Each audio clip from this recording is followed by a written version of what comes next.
So, y'all listen.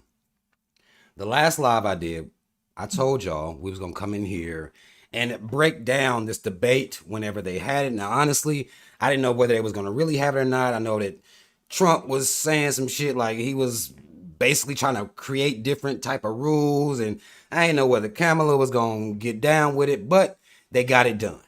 All right. Happened last night about 9:30. We gonna get it in, talk about it. It's about an hour and a half. I wasn't able to watch it all last night. I watched about 30 minutes of it. I missed the beginning, and then towards the end, I just, I didn't, I had to get up and go to work this morning, so I didn't stay up and really watch everything. But we gonna talk about that shit.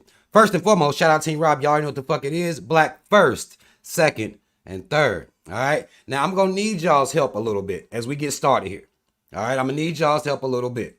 I need to know, one, can y'all hear me now? Somebody just verify. Matt left everybody's here putting B123 in the chat. I love to see it. Okay? I love to see it. Let me know if I'm sounding clear to you right now. Yes. Okay. Now, the next test, because I got me some, got my little headphones going here. I'm going to be sharing the screen. Let me see, can y'all hear this? Hold on, let me do this. Let me know if y'all can hear this. Let me get in here.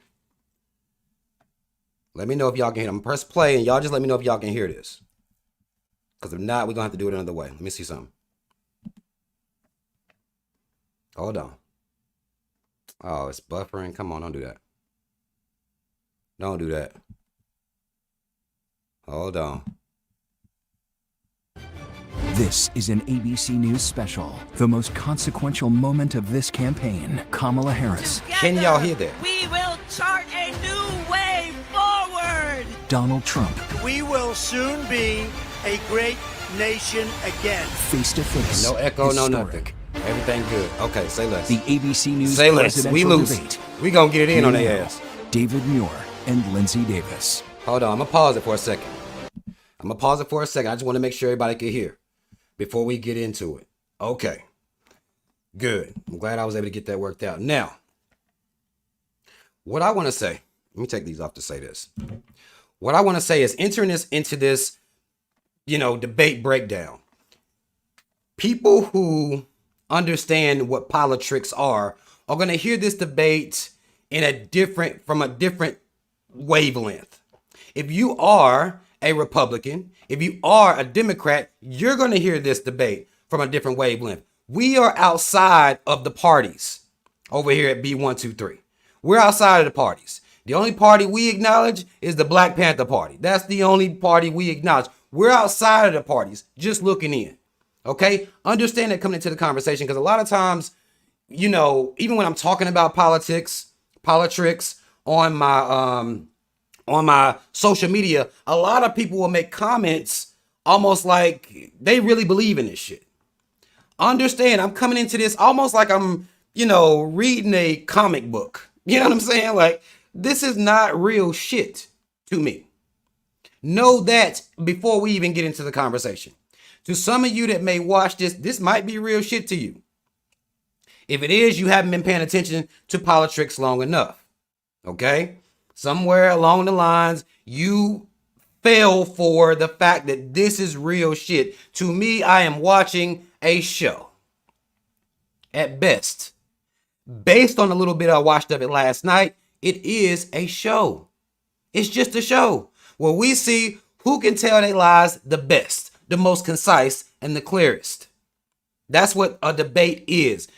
Now, I watch debates just to be able to understand what I'm talking about when I talk about politics. And if I'm going to call somebody a liar, I need to be able to know what they said for me to be able to call them a liar, if you understand. I will watch debates, and I will also watch them address the State of the Union addresses. I'll watch those too, just to know what type of bullshit they're talking about. Just so I can understand, so I can know what they're saying, just in case somebody want to come bump with me about this shit, okay? Understand that coming into this is not real to me, okay? It's not real to me. Now, let's get it in. Let's get it in.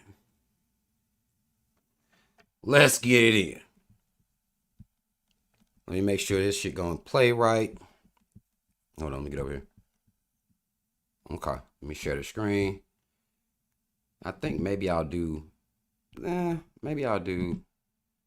we'll see, because I don't want to cover up.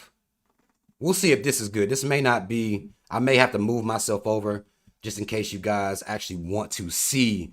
And I bullshit it too. I ain't even share it. I ain't even let nobody, it don't matter. It don't even matter.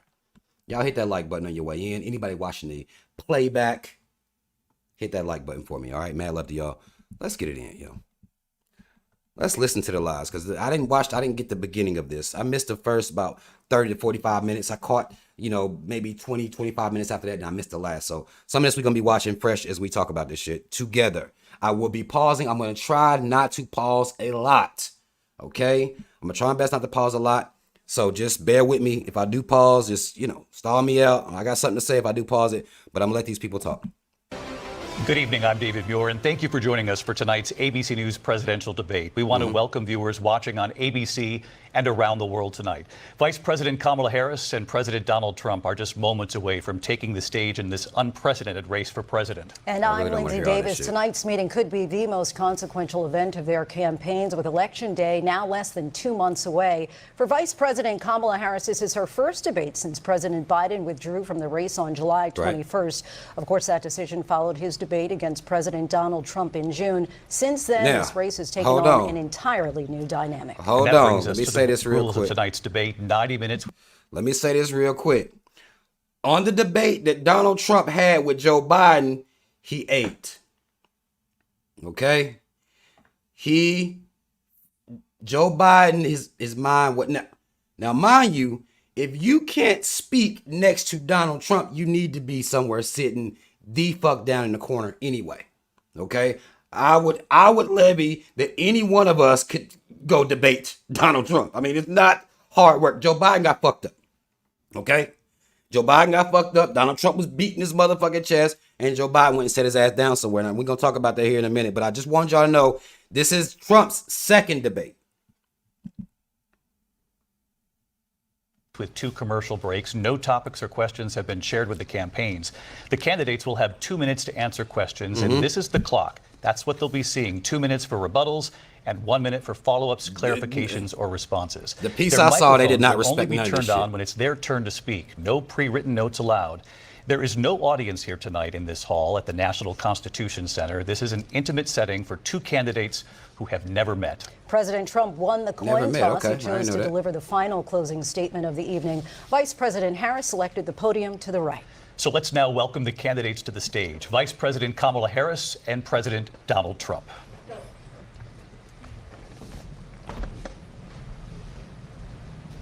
Okay. They never met before. Kamala Harris. Let's have a good debate. You see, have fun. Thank you.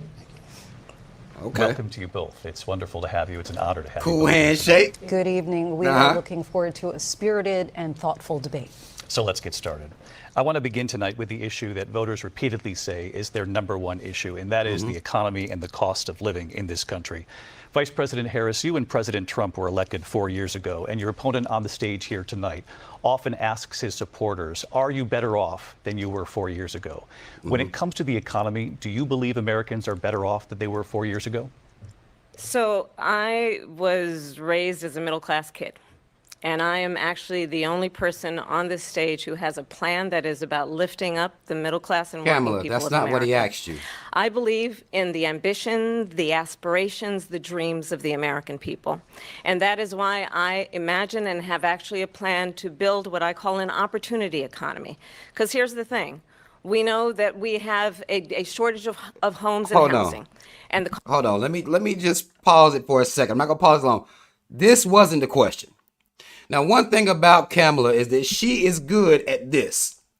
She is good at going, wherever she need to go. Now, she speaks clearly, but she go all over the place. The question was, do you feel like the economy is better off now than it was 4 years ago?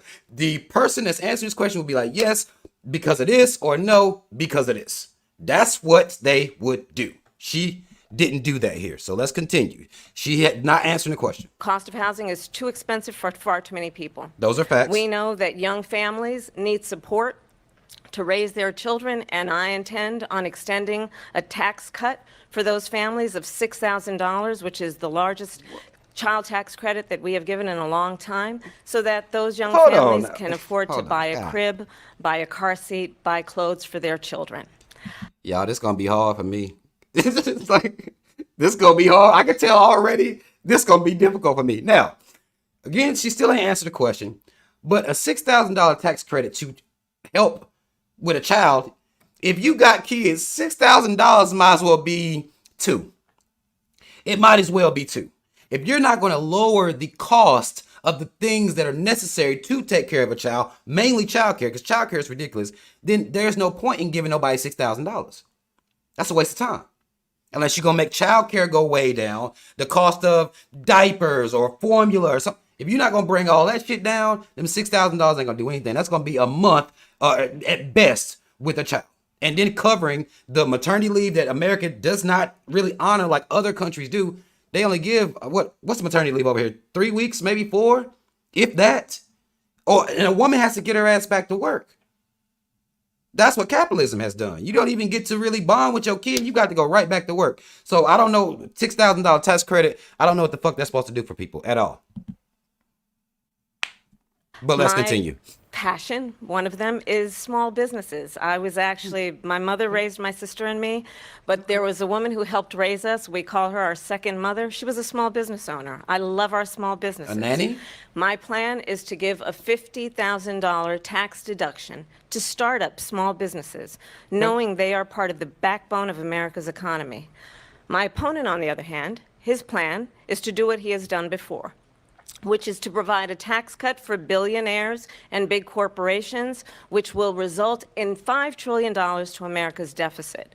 My opponent has a plan that I call the Trump's sales tax, which would be a 20% tax on everyday goods that you rely on to get through the month.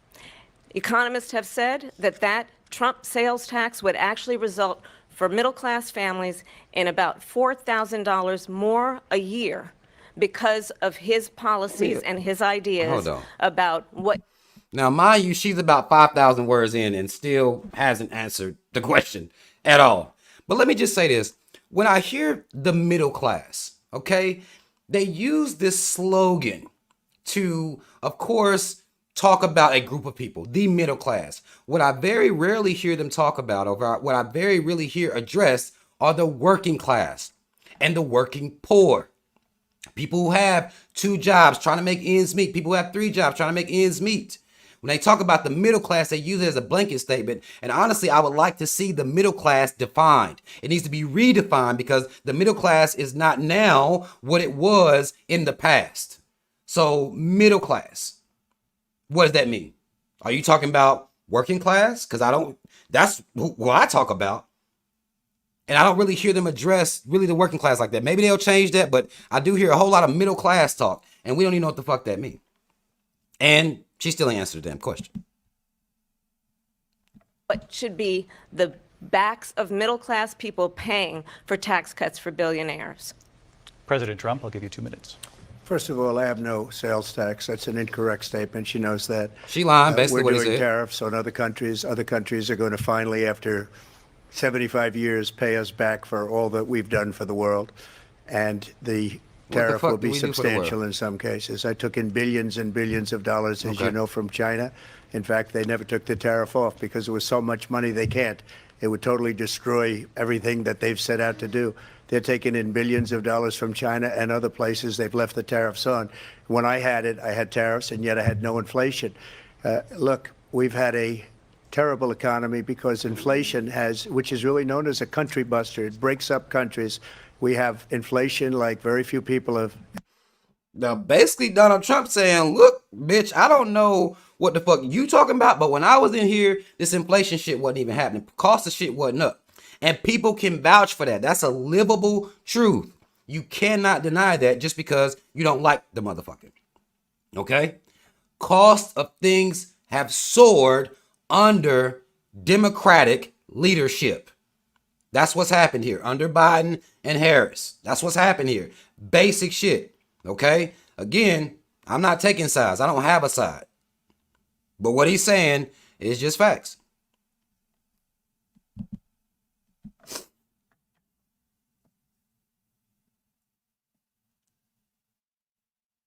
Come on. Come on. Ever seen before, probably the worst in our nation's history. We were at 21%, but that's being generous because many things are 50, 60, 70, and 80% higher than they were just a few years ago. This Those has are been facts. a disaster for people, for Kamala the middle with a class, smile but on for this every shit. class. On top of that, we have millions of people pouring into our country from prisons and jails, from mental institutions and insane asylums, and they're coming in and they're taking jobs that are occupied right now by African Americans and Hispanics, and also unions. Unions are going to be affected very soon. And you see what's happening. You see what's happening. Basically, Trump saying, look, y'all letting all these immigrants come in and they're taking jobs from black people and so-called Hispanics.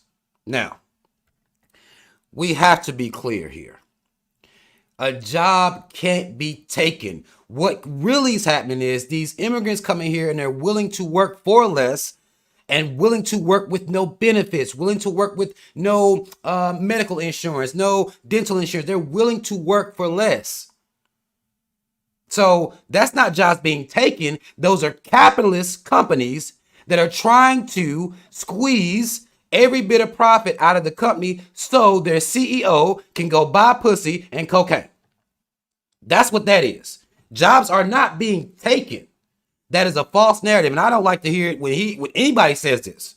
It doesn't make any sense. These are capitalists that will give. Now, instead of you say you paying me $10 an hour, here comes an immigrant. They'll work for you for $5 an hour. You're going to hire them. My job wasn't taken because the capitalist that's running the company wants to shave off and say fuck everything, and we'll pay that immigrant worker just to give them less money, just to pad their pockets even more. It is what it is.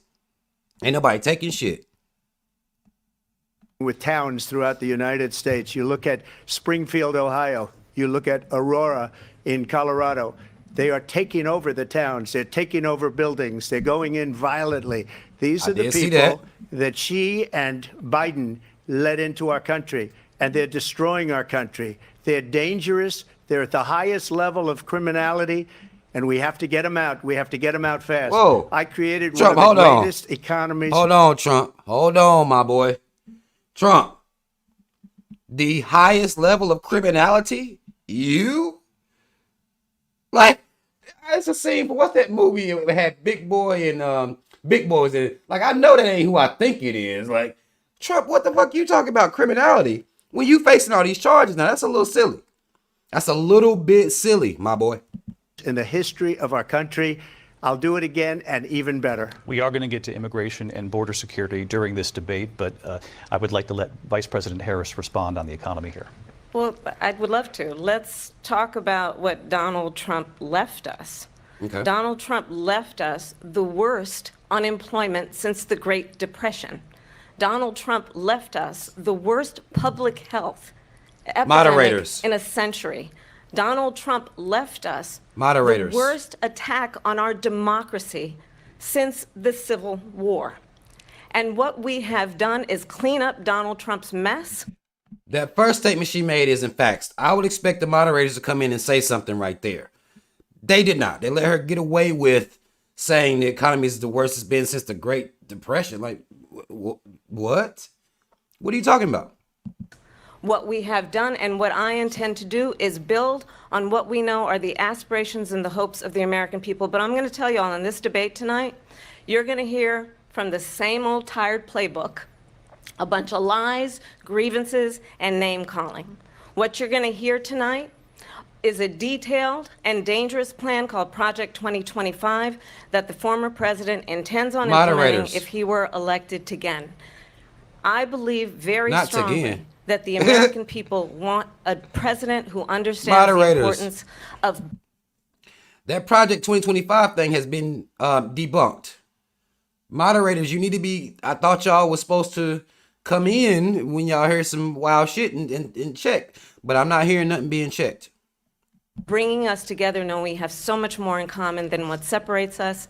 And I pledge to you to be a president for all Americans. President Trump will give you a minute here to respond. All Americans. Number one, I have nothing to do, as you know, and as she knows better than anyone, I have nothing to do with Project 2025. That's out there. I haven't read it. I don't want to read it purposely. I'm not going to read it. This was a group of people that got together. They came up with some ideas, I guess some good, some bad, but it makes no difference. I have nothing to do. Everybody knows I'm an open book. Everybody knows what I'm going to do. Cut taxes very substantially and create a great economy like I did before. We had the greatest economy. We got hit with a pandemic, and the pandemic was not since 1917, where 100 million people died, has there been anything like it. We did a phenomenal job with the pandemic. We handed them over a country where the economy and where the stock market was higher than it was before the pandemic came in.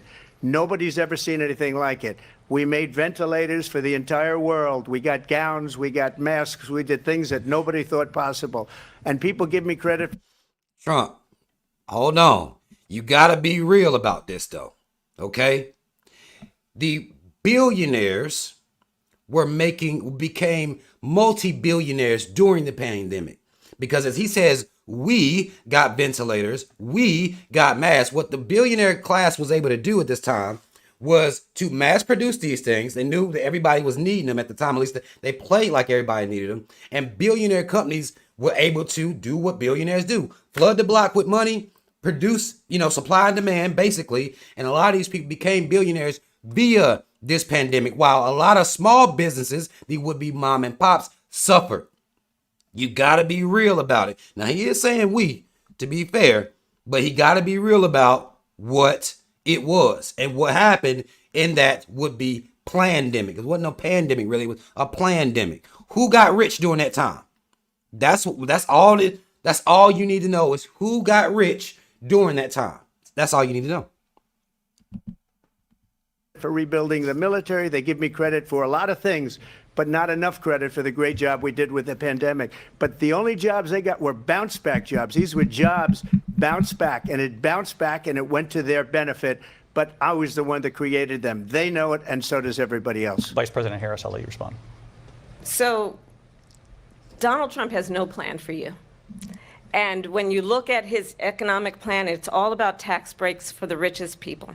I am offering what I describe as an opportunity economy, and the best economists in our country, if not the world, have reviewed our relative plans for the future of America. What Goldman Sachs has said is that Donald Trump's plan would make the economy worse, mine would strengthen the economy. What the Wharton School has said is Donald Trump's plan would actually... Wasn't Goldman Sachs one of the banks that got bailed out? Who gives a fuck what they be talking about? I don't care nothing about what big banks talk about at all. I have no respect for big banks. I just don't. I mean, that could just be me. But aren't they the ones who got bailed out in 2008 by Barack? I don't want to hear from these motherfuckers because what they have is a safety net that no normal, regular working class person has. They have a safety net. They can trick off all their money and the government will bail them out. I don't give a fuck nothing about what Goldman Sachs talk about, nor will I listen to their projections on neither one of y'all's economic plan because it's all bullshit. Anybody want to hear that shit? Explode the deficit.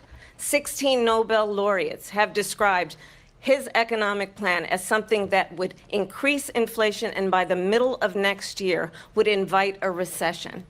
You just have to look at where we are and where we stand on the issues. And I'd invite you to know that Donald Trump actually has no plan for you because he is more interested in defending himself than he is in looking out for you. It's just a soundbite. They gave her that to say. Look, I went to the Wharton School of Finance, and many of those professors, the top professors, think my plan is a brilliant plan. It's a great plan. It's a plan that's going to bring up our worth, our value as a country. It's going to make people want to be able to go and work and create jobs and create a lot of good, solid money for our country. And just to finish off, she doesn't have a plan. She copied Biden's plan. And it's like 4 sentences, like run, spot, run. 4 sentences that are just, we'll try and lower taxes. She doesn't have a plan. Take a look at her plan. She doesn't have a plan. Mr. President, I do want to... I mean, we gotta be real here. She's just basically, he said she Joe Biden 2.0. She ain't doing nothing new. The same old motherfucking bullshit Biden into is the same shit she into, and y'all see where we at. That's basically what Trump said right there, and you can't hold him. You can't hold him for that. To drill down on something you both brought up.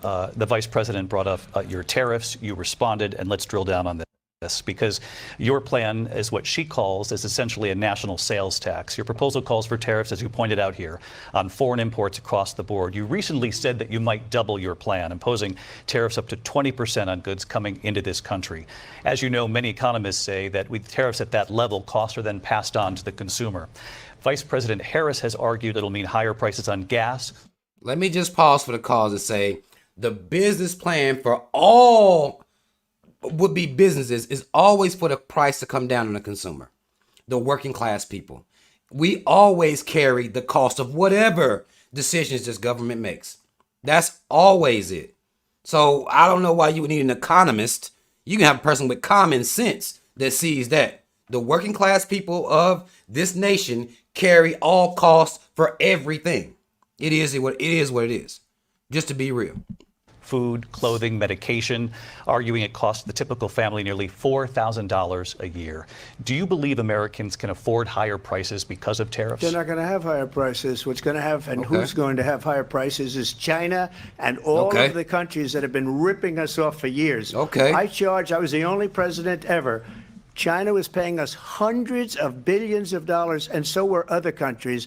And, you know, if she doesn't like them, they should have gone out and they should have immediately cut the tariffs. But those tariffs are there 3.5 years now under their administration.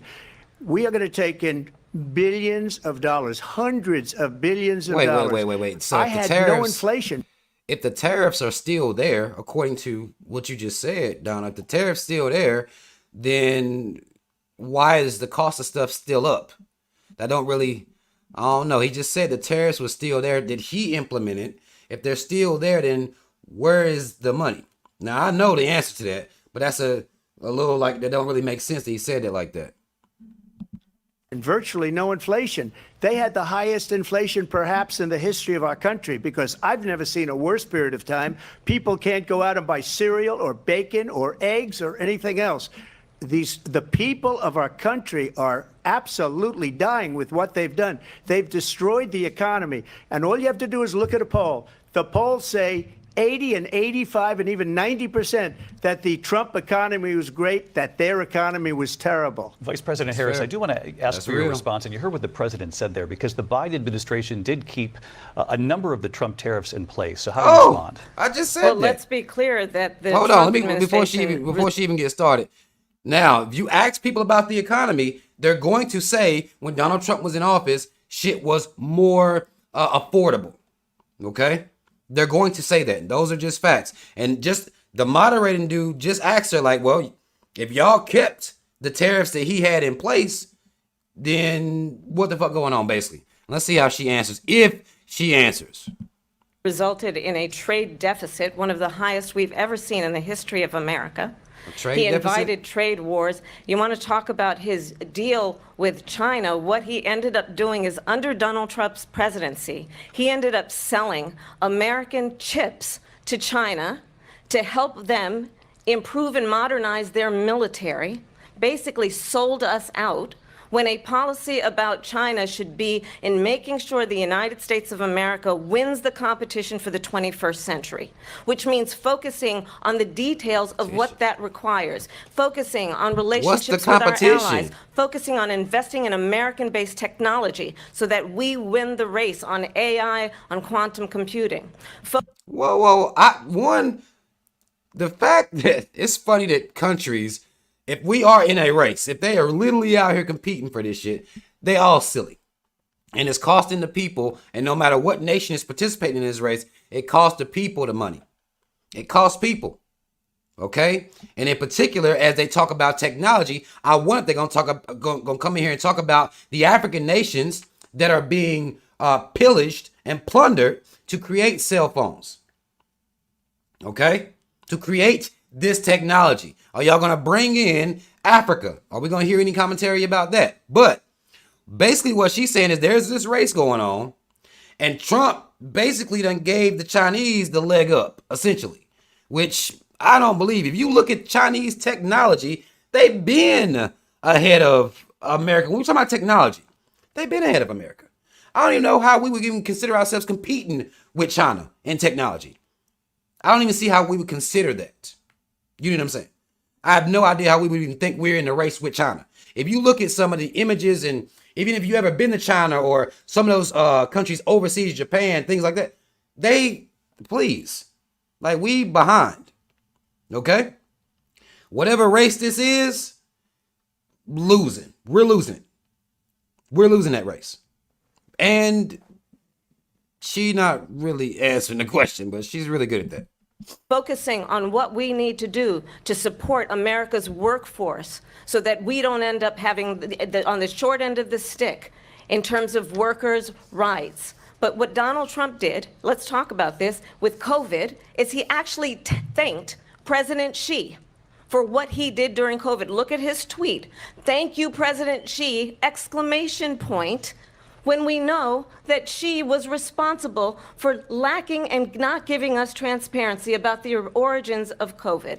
President Trump, I'll let you respond. First of all, they bought their chips from Taiwan. We hardly make chips anymore because of philosophies like they have and policies like they have. I don't say her because she has no policy. Everything that she believed 3 years ago and 4 years ago is out the window. She's going to my philosophy now. In fact, I was going to send her a MAGA hat. She's gone to my philosophy. Oh no, yo. Trump just be, let me tell you something about this motherfucking Trump, yo. Trump just be out here look, he said basically, look, this bitch just need a MAGA hat. That's all. She basically biting my style.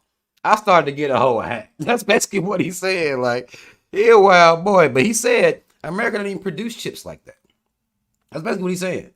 They don't even produce chips like that. And this I already knew. Just like I said, other countries are light years ahead of us when it comes to technology and shit. So I don't know why they would be cheating off our paper. I would think that we be cheating off theirs, essentially. And she still bit his tariffs. Look at her smiling and shit. She still bit his tariff. She still ain't really fully answered the question. You still got Trump's policy for tariffs in place. How do you explain? This woman done brought up a damn tweet from some man in China. But if she ever got elected, she'd change it. And it will be the end of our country. She's a Marxist. Everybody knows she's a Marxist. Her father's a Marxist professor. Not daddy. And he taught her well. But when you look at what she's done to our country, and when you look at these millions and millions of people that are pouring into our country monthly, where it's, I believe, 21 million people, not the 15 that people say, and I think it's a lot higher than the 21. That's bigger than New York State pouring in. And just look at what they're doing to our country. They're criminals. Many of these people coming in are criminals. And that's bad for our economy, too. You know, you mentioned before, we'll talk about immigration later. Well, bad immigration is the worst thing that can happen to our economy. They have, and she has, destroyed our country with policy that's insane. Almost policy that you'd say they have to hate our country. President Trump, thank you. Lindsay? I want to turn to the issue of trying to let him talk without President pausing. Trump, you've often touted that you were able to kill Roe v. Wade. Last year, you said that you were proud to be the... Now, notice the national mainstream media can say abortion while y'all get on here and say unalive children. Stop it. If ain't nobody else got to do it, why the fuck do y'all take it upon y'allself to say unaliving kids or unaliving the type of shit y'all... Abortion, okay? That's what it is. But this is going to be interesting. Let me hear what they got to say about this. The most pro-life president in American history. Then last month, you said that your administration would be great for women and their reproductive rights. In your home state of Florida, you surprised many with regard to your 6-week abortion ban because you initially had said that it was too short. And you said, quote, I'm going to be voting that we need more than 6 weeks. But then the very next day, you reversed course and said you would vote to support the 6-week ban. Vice President Harris says that women shouldn't trust you on the issue of abortion because you've changed your position so many times. Therefore, why should they trust you? Well, the reason I'm doing that vote is because the plan is, as you know, the vote is, they have abortion in the 9th month. They even have, and you can look at the governor of West Virginia, the previous governor of West Virginia. Abortion in the 9th month. Who the fuck is they? I didn't know that was a thing. Now, I never heard of that. This will be something that I'm completely ignorant about, or Donald Trump is just blatantly out here lying. Now, abortion in the 9th month? When? Yeah, not the current governor, is doing an excellent job, but the governor before, he said the baby will be born and we will decide what to do with the baby. In other words, we'll execute the baby. And that's why I did that, because that predominates, because they're radical. The Democrats are radical in that. And her vice presidential pick, which I think was a horrible pick, by the way, for our country, because he is really out of it. But her vice presidential pick says abortion in the 9th month is absolutely fine. He also says execution after birth. It's execution, no longer abortion, because the baby is born, is okay. And that's not okay with me, hence the vote. But what I did is something for 52 years. They've been trying to get Roe v. Wade into the states. And through the genius and heart and strength of 6 Supreme Court justices, we were able to do that. Now, I believe in the exceptions for rape, incest, and life of the mother. I believe strongly in it. Ronald Reagan did also. 85% of Republicans do. Exceptions. Very important. But we were able to get it, and now states are voting on it. And for the first time, you're going to see, look, this is an issue that's torn our country apart for 52 years. Every legal scholar, every Democrat, every Republican, liberal, conservative, they all wanted this issue to be brought back to the states where the people could vote. And that's what happened. Now, Ohio, the vote was somewhat liberal. Kansas, the vote was somewhat liberal, much more liberal than people would have thought. But each individual state is voting. It's the vote of the people now. It's not tied up in the federal government. I did a great service in doing it. It took courage to do it. And the Supreme Court had great courage in doing it. And I give tremendous credit to those 6 justices. There is no state in this country where it is legal to kill a baby after it's born. Madam Vice President, want to get your response to that? Yo, hold on. Oh no, she just came in like, basically, nigga, look, what you're talking about is some bullshit. That doesn't happen anywhere. I knew I had never heard of it. Now, I concede to the fact that I could just be ignorant. Okay, I'll concede to that fact, if indeed I am ignorant about something. But basically, she came in like, nah, you lying, my boy. You lying, my boy. Now, for her to tell him he's lying, but has yet to stop Kamala one time to say, wait a minute, you're lying, is interesting. That is interesting. As I said, you're going to hear a bunch of lies, and that's not actually a surprising fact. Let's understand how we got here. Donald Trump hand-selected 3 members of the United States Supreme Court with the intention that they would undo the protections of Roe v. Wade. And they did exactly as he intended. And now in over 20 states, there are Trump abortion bans, which make it criminal for a doctor or nurse to provide health care. In one state, it provides prison for life. Trump abortion bans that make no exception even for rape and incest, which understand what that means. A survivor of a crime of violation to their body does not have the right to make a decision about what happens to their body next. That is immoral.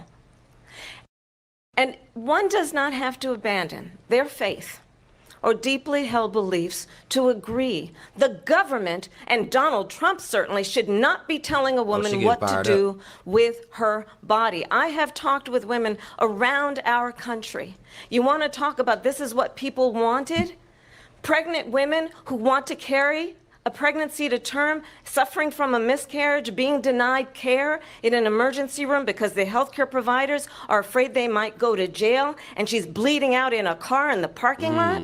She didn't want that. She's using an emotional argument on him now. Her husband didn't want that. Can't beat that. A 12 or 13-year-old survivor of incest being forced to carry a pregnancy to term?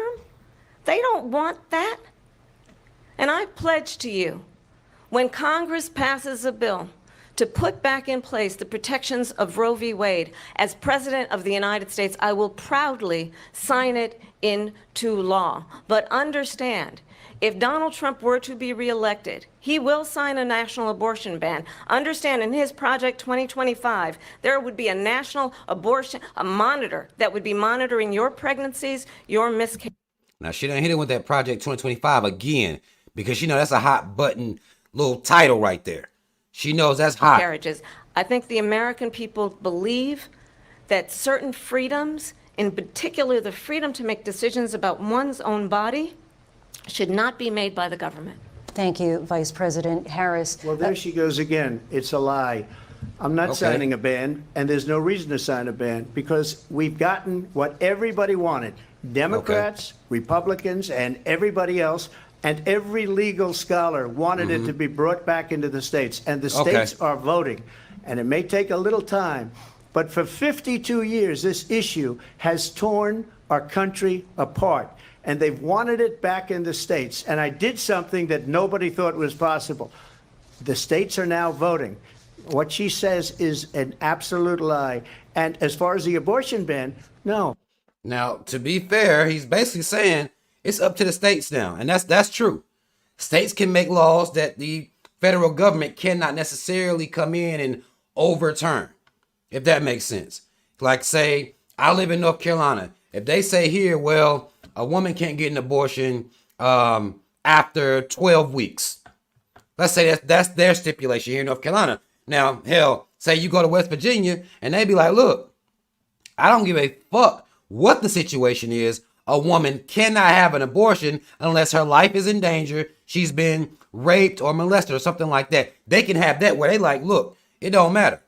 So what then happens is a person may have to travel to somewhere like North Carolina that maybe have a less restraint on as far as their restrictions are on abortions. So it's not in the federal government's hands, it's per states. Almost the same way, for example, the same way they do with marijuana. Some states medical, some states fully recreational and medical, some states have decriminalized it. It's the same exact concept. What he's done with abortion is basically bring it down and made it the same thing they're doing with marijuana. Same thing. That's what he's done. Now, honestly, if you ask me, they should legalize marijuana federally, but he's done with abortion what they are doing with marijuana. It's the same shit. I'm not in favor of abortion ban, but it doesn't matter because this issue has now been taken over by the states. Would you veto a national abortion ban if it came Well, to I your won't desk? have to because, again, two ain't got nothing to things. do with Number him. one, she said she'll go back to Congress. She'll never get the vote. It's impossible for her to get the vote, especially now with the 50-50 and essentially 50-50 in both Senate and the House. She's not going to get the vote. She can't get the vote. She won't even come close to it. So it's just talk. You know what it reminds me of? When they said they're going to get student loans terminated, and it ended up being a total catastrophe. The student loans, and then her, I think probably her boss, if you call him a boss, he spends all his time on the beach. But look, her That boss man went is out crazy, and yo. said, Let me just say, listen, he could be talking about a point, and he'll just slide like Joe Biden, just mentioning him, he gonna slide Joe Biden. Joe Biden gonna catch a stray, no matter what. If you can call him a boss, that bitch nigga probably on the beach somewhere. This is what he didn't have to say that. He could have just kept going with his point. Like, this motherfucker is out of control, yo. Like, you didn't have to do that, Trump. You didn't have to. He really, like, Biden ain't nowhere in the room. He will still roast up Biden. That's funny as hell. we'll do it again. We'll do it a different way. And he went out, got rejected again by the Supreme Court. So all these students got taunted with this whole thing about this whole idea. And how unfair that would have been, part of the reason they lost, to the millions and millions of people that had to pay off their student loans. They didn't get it for free. But they were saying it's the same way that they talked about that they talk about abortion. But if I could just get a yes or no, because your running mate, J.D. Vance, has said Well, wait a that minute. you would veto it. If Wait a minute now, ho. Now, Donald Trump, he can't talk like this. You asking me for a yes or no. Kamala ain't gave you not one yes or no yet. Now, hell, you know what I'm saying? Like, that energy, like, what? You ain't requiring yes or no's from her, ho. I'm going to say what the fuck ever I want to say. This is clearly the precedent that's being set right now. So I'm getting this off. Okay? Come on, yes or no for me. Shit. Boy. If it did come to your desk. Well, I didn't discuss it with JD. In all fairness, JD, okay. And I don't mind if he has a certain view, but I think he was speaking for me, but I really didn't. Look, we don't have to discuss it because she'd never be able to get it, just like she couldn't get student loans. They couldn't get student loans. They didn't even come close to getting student loans. They taunted young people and a lot of other people that had loans. They can never get this approved. He said they so played. It doesn't matter what she says about going to Congress. Well, wonderful. Let's go to Congress. Do it.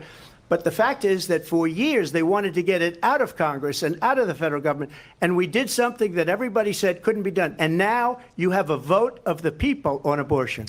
Vice President Harris, I want to give you your time to respond, but I do want to ask, would you support any restrictions on a woman's right to an abortion? I absolutely support reinstating the protections of Roe v. Wade.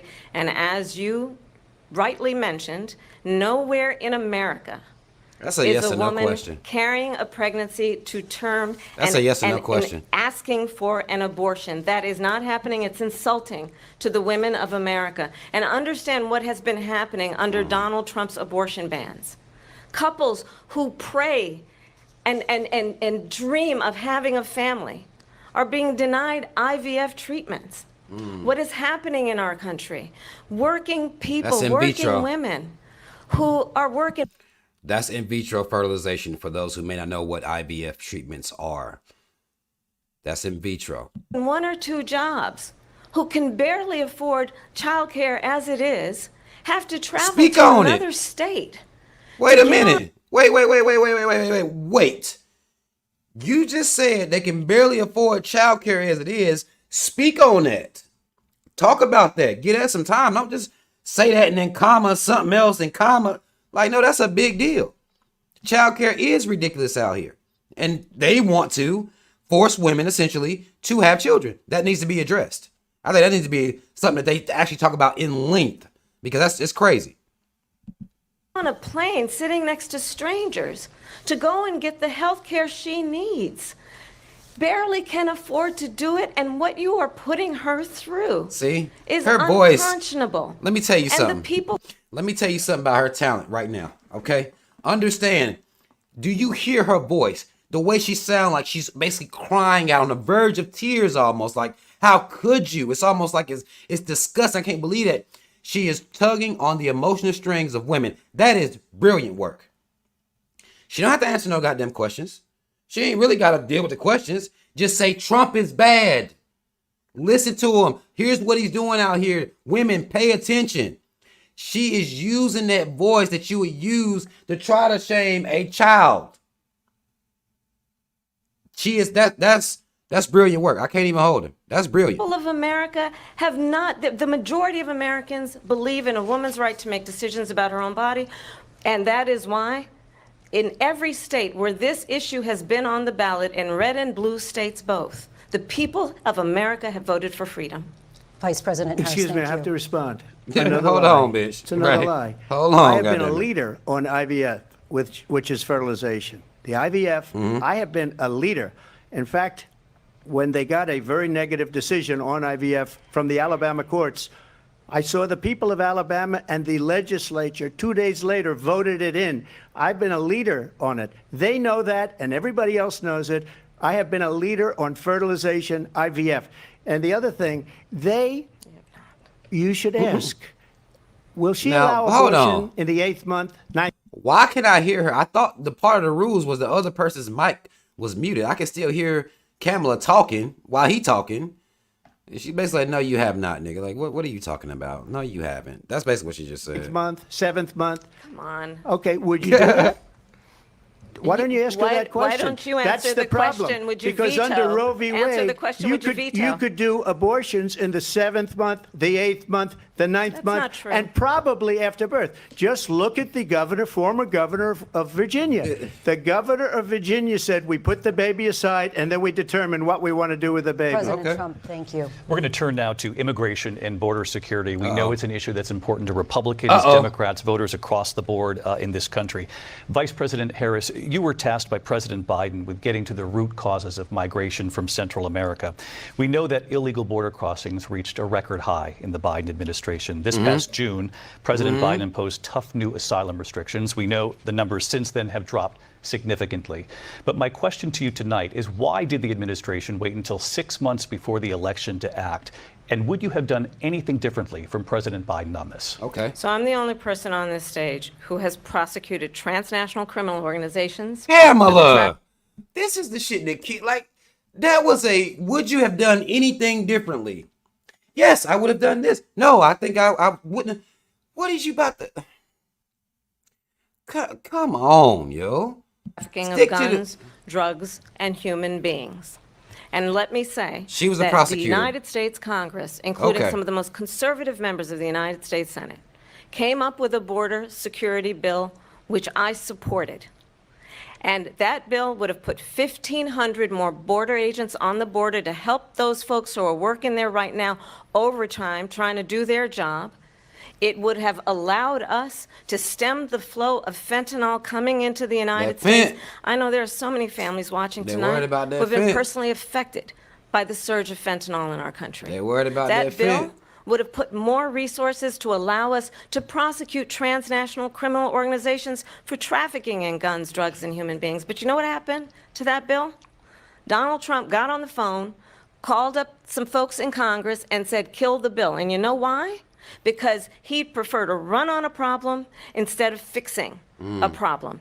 And understand, this comes at a time where the people of our country actually need a leader who engages in solutions, who actually addresses the problems at hand. But what we have in the former president is someone who would prefer to run on a problem instead of fixing a problem. What? And I'll tell you something, he's going to talk about immigration a lot tonight, even when it's not the subject that is being raised. And I'm going to actually do something really unusual, and I'm going to invite you to attend one of Donald Trump's rallies, because it's a really interesting What the thing to fuck watch. does this have to do with the You question? will see during the course. The question was, I know it's hard to keep up with her. She is a beast. Okay? Understand that she is a deflecting beast. I see her as, you remember when the agents had trapped Neo and he had the trick where he could do the thing and do all the shit in slow-mo, and this is what this bitch can do. Okay? Kamala is tough at this. The question was, would you have done anything differently? And why did y'all wait till 6 months before the election to try to strengthen the border at all? And she ain't said not one thing pertaining to any of that yet. 5,000 words in. Course of his rallies, he talks about fictional characters like Hannibal Lecter. He will talk about windmills cause cancer. And what you will also notice is that people start leaving his rallies early out of exhaustion and boredom. And I will tell you, the one thing you will not hear him talk about is you. You will not hear him talk about your needs, your dreams, and your desires. Well, one thing you're not doing is answering questions, Kamala. That's the one thing you're not doing. You're not answering the questions. The border was really your responsibility. You were tasked with making sure the border stayed tight. That was your job. They gave you the term, I think it was border czar or something like that. That was your job. So when you get asked a question, a very direct question about the border, we end up, now we done went around the world. Now we at Trump's rallies and people leaving them early because they be bored. What the fuck does that have to do with the question? Okay? What the fuck does that have to do with the question? This is what I say. Kamala, she can talk clearer than him, but the lies, they all the same. This just dodging questions. Ma'am, answer. Maybe she gets to it. Okay, now we have 6,000 words. Maybe she gets to it at 7. You deserve a president who actually puts you first, and I pledge to you that I will. Vice President Harris, thank you. President Trump, on that point, I want to get your response. Wait, white man moderator. How you let her get away with that? When Donald Trump, now earlier they checked Donald Trump like, motherfucker, I asked you a yes or no question. Okay, that's all I needed from you. You don't check Kamala? You don't check her at all? You just let her run off? We end up at a Trump rally where people are leaving? And you ask her about the border? Like, how y'all letting her get away with that? That's bullshit. That's some bullshit, not gonna lie. I'd like to respond. Let me just ask, though, why did you try to kill that bill, and successfully so, that would have put thousands of additional agents and officers on the border? First, let me respond as to the rallies. She said people Trump said, hold on, ho. What you not going to do, you can say whatever you want. But what you not going to do is talk about my damn rallies. That's what we not going to do. Trump said, hold on, let me check this hoe on next. Okay, fuck the bill. Fuck the bill that I got fucked up in. Fuck that. Look, ho, what you not going to do? Let me see what he say. Trump, let me see what he say. Hold on, let's go back a little bit. What you not going to do? You first, and I pledge to you that I will. Vice President Harris, thank you. President Trump, on that point, I want to get your response. Well, I would like to respond. Let me just ask, though, why did you try to kill that bill, and successfully so, that would have right put here. thousands of Fuck additional that bill. agents and officers on the border? First, let me respond as to the rallies. Right, fuck all She that. said people start leaving. People don't go to her rallies. There's no reason to go. And the people that do go, she's bussing them in and paying them to be there. Oh, it's fake. And then showing Look at them her in a face. different light. So she can't talk about that. People don't leave my rallies. We have the biggest Don't say rallies, you're not gonna the talk most about my goddamn incredible rallies. in the history of politics. That's because people want to take their country back. Our country is Trump is being wild. lost. We're a failing nation. This man said he got the biggest rallies in the history of the whole country. One thing about Trump, in any speech he gonna work in, he had something that's the most in history. It don't matter. That man gonna say it don't matter. It ain't gotta be true. It ain't gotta be something they ever kept up with. Who the fuck kept up with size of rallies throughout history? Who did that work? Like, who's doing this? Who put the work in to decide who and what size rallies are the biggest? Trump said, you know what? I got the biggest rallies in really American history. Like, it just is what it is with me. Because they just come and they just want their country back. This man is, look, Trump a wild man. And it happened 3.5 years ago. And what's going on here, you're going to end up in World War III, just to go into another subject. What they have done to our What a country by segue. allowing these millions and millions of people to come. Trump went from, look, bitch, you're not going to talk about my rallies, first of all. We're going to stop you there. The man asked him about a bill that he got killed to in an effort to put more Border Patrol agents at the border. He still ain't touched that. He went from rallies to World War III. That's where he went immediately. Let's see if he gets back to. Let's see what he say right here. Into our country and look at what's happening to the towns all over the United States. And a lot of towns don't want to talk. It's not going to be Aurora or Springfield. A lot of towns don't want to talk about it because they're so embarrassed by it.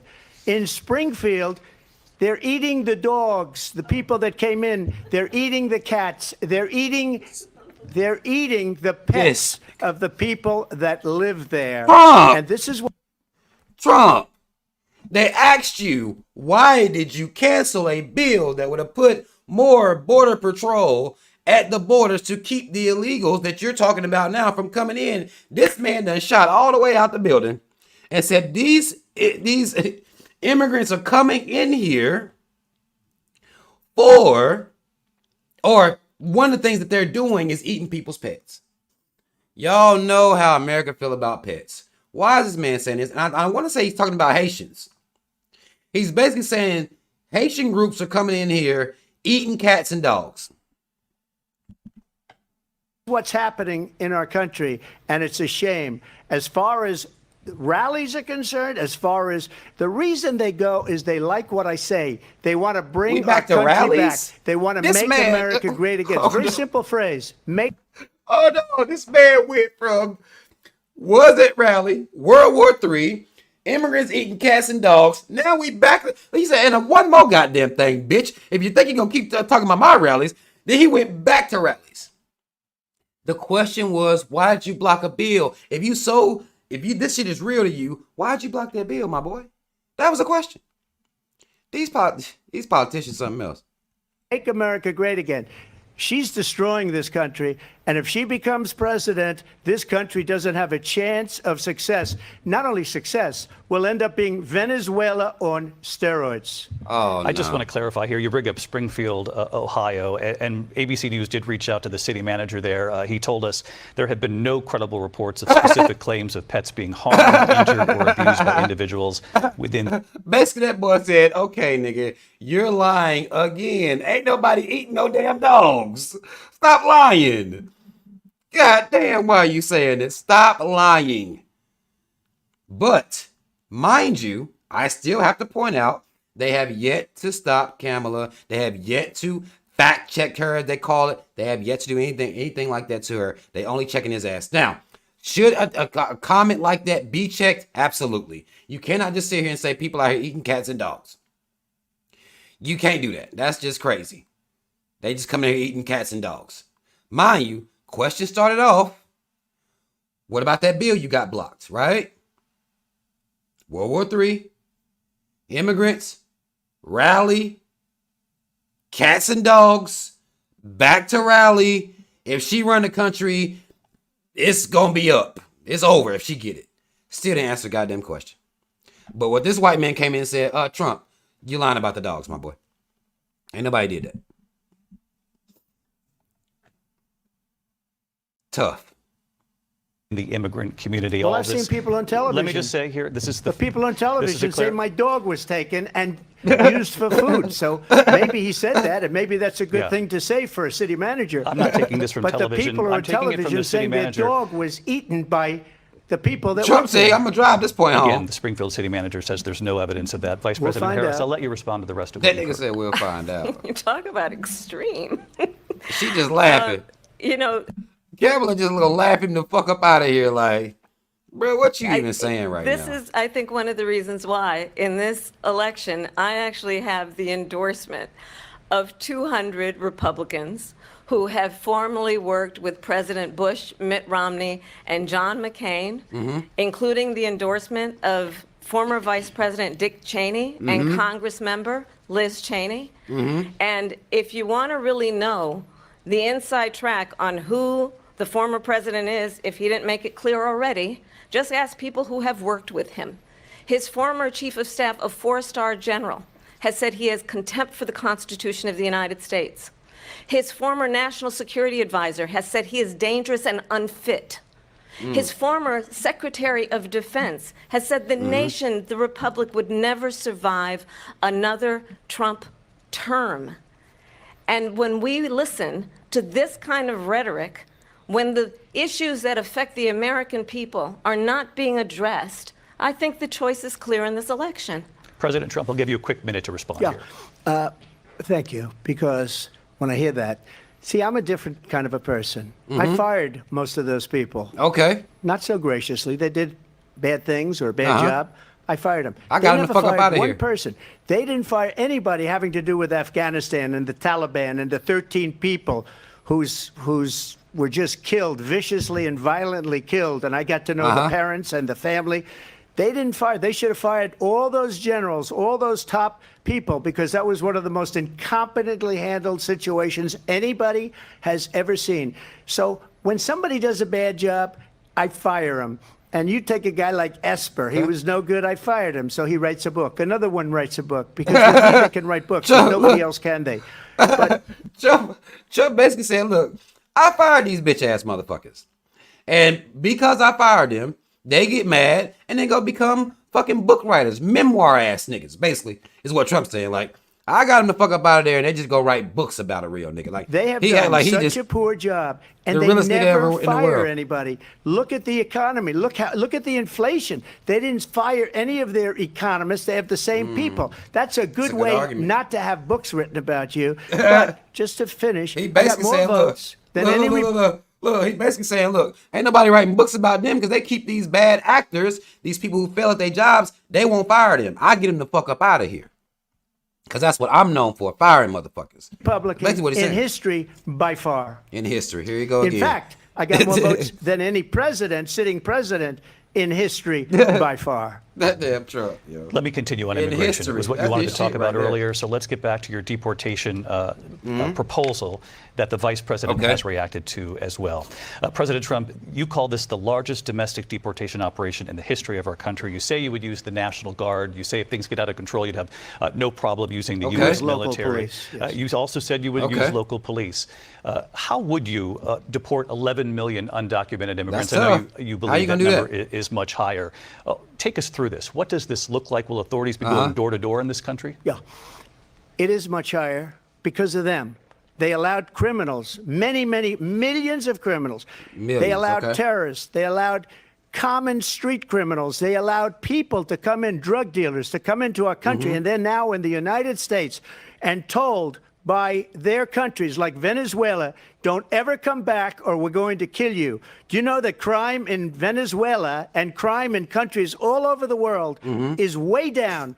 You know why? Because they've taken their criminals off the street and they've given them to her to put into our country. And this will be one of the greatest mistakes in history for them to allow. And I think they probably did it because they think they're going to get votes, but it's not worth it because they're destroying the fabric of our country by what they've done. Let me tell you something, because now I think what Kamala got done rubbed off on him. Now, Trump isn't as eloquent as she is, but they asked him, look, you basically said you got mass deportation. You're going to get the military involved. You say you're going to get the cops involved. And if you're saying there's 20 million people, how are you going to do this? Okay, that was the question. It is tough to lose the question with the type of answers that both of these people give. It's tough to lose the question. How are you going to do this work?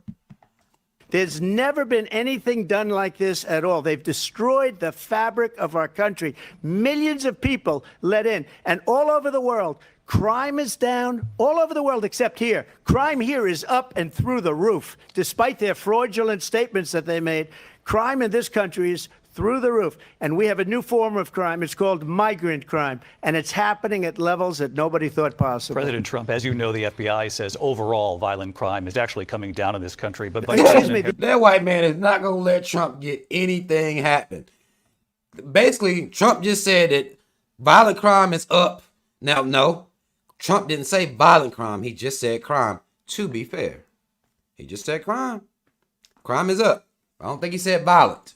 I don't think he said violent, but this white man said, look, the FBI done said that violent crime is down. What the fuck are you talking about? Basically, they keep checking him like that. They have yet to check Kamala, and she done told some lies. She done fabricated some things, she's misrepresenting other things too. And she's dancing around questions. Just like Donald Trump just danced around this question, he still didn't answer. The question was, what's your plan to do it? Okay, you wanna get them all the fuck up out of here? How you gonna do that? How you gonna do it? How? The military gonna knock on everybody's door? Now he did say a little quick yes when the boy asked, like, yeah, he did say, so he gonna get the military to knock on people's doors. Everybody becomes ICE agents at that point. The military just becomes ICE. Maybe he'll do that. The FBI they were defrauding statements. They didn't include the worst cities. They didn't include the cities with the worst crime. It was a fraud, just like their number of 818,000 jobs. I said that he was talking about, I think that when the guy was talking about that would be violent crime, Trump said basically they didn't check for the places with the worst crime. That's why they said excuse me, crime is down. That they said they created turned out to be a fraud. President Trump, thank you. I'll let you respond, Vice President Harris. Well, I think this is so rich, coming from someone who has been prosecuted for I saw this part. National security crimes, economic crimes, Read 'em. election interference, Read 'em. has been found liable for sexual assault, and Read his 'em. next big court appearance is in November at his own criminal sentencing. And let's be clear where each person stands on the issue of what is important about respect for the rule of law and respect for law enforcement. The former vice president called for defunding federal law enforcement, 45,000 agents, get this, on the day after he was arraigned on 34 felony counts.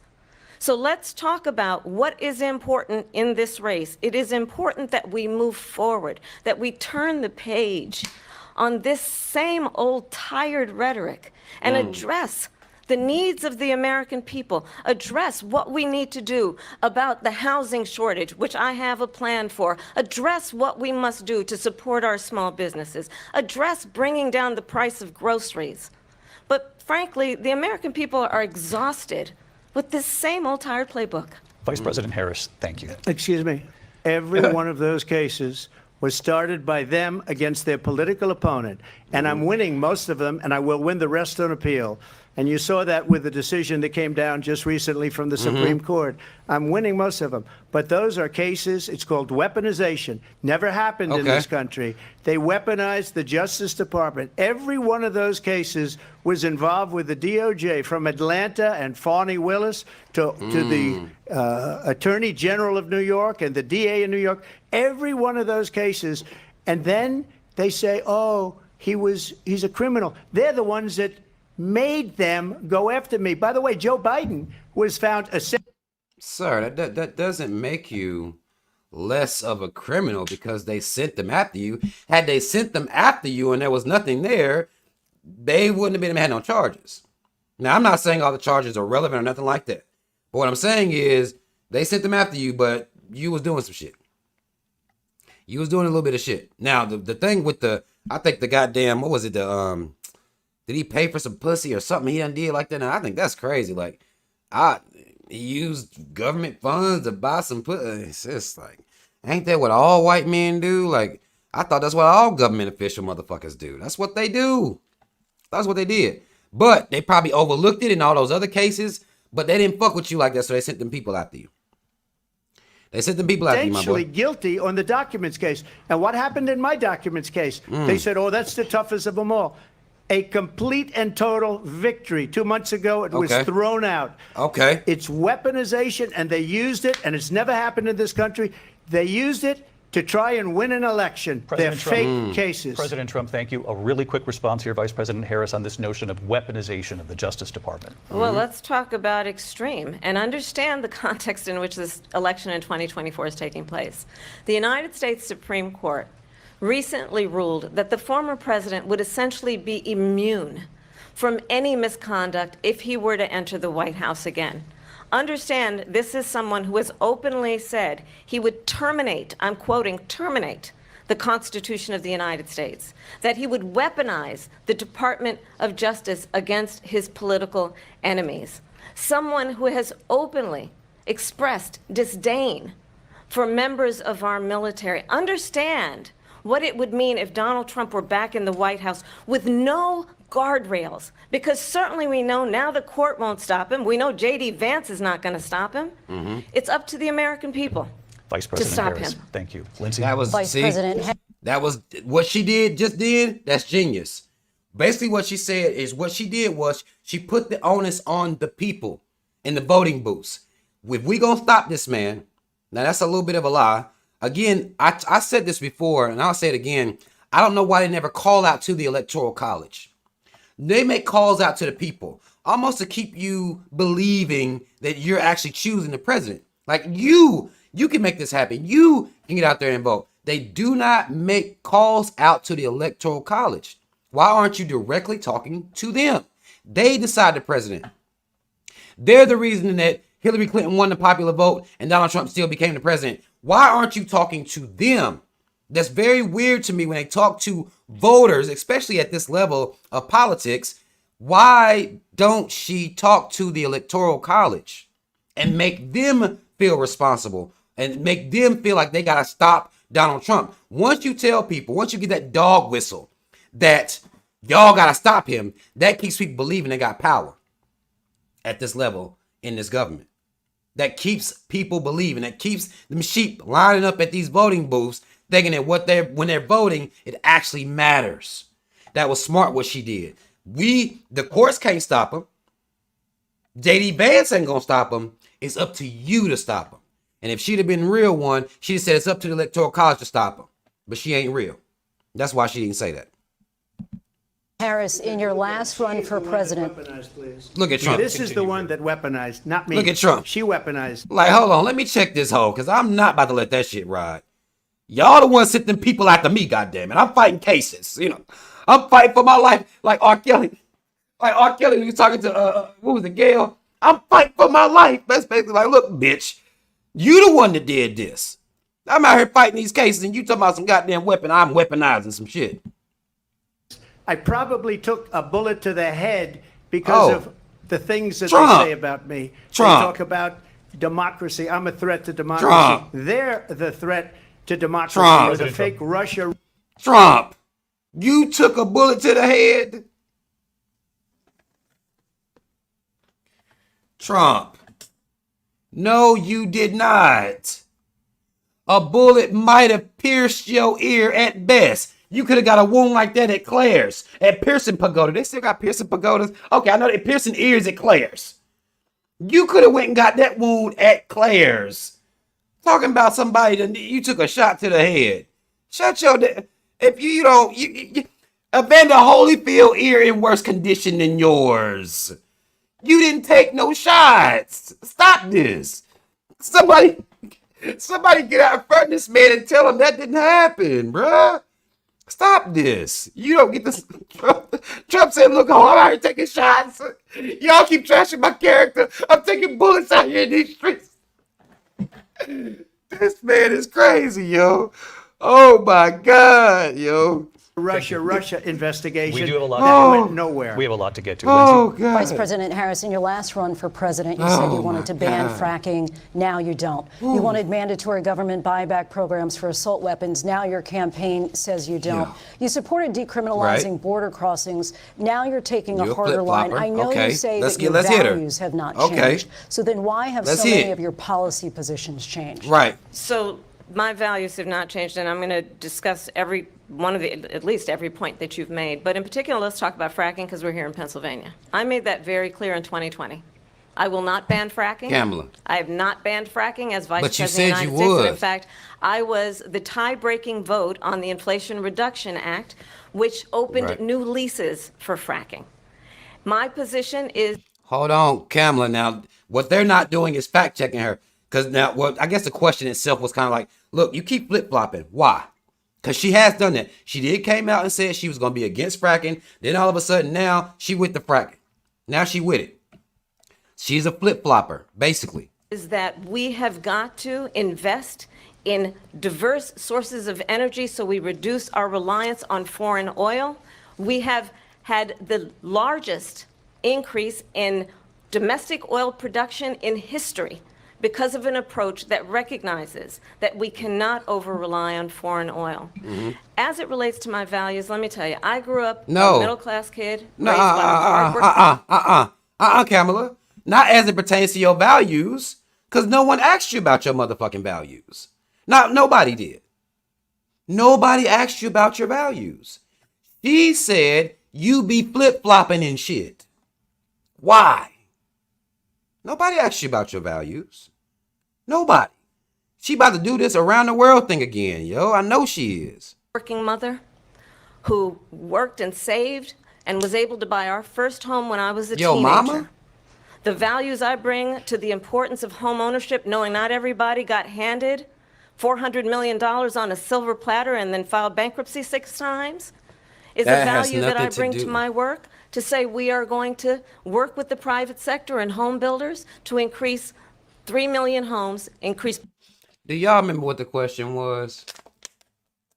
What the fuck does this have to do with the question? This is the talent that she has. And this is what they're letting her get away with. The moderators are letting her slide through. She's basically ice skating now. Okay?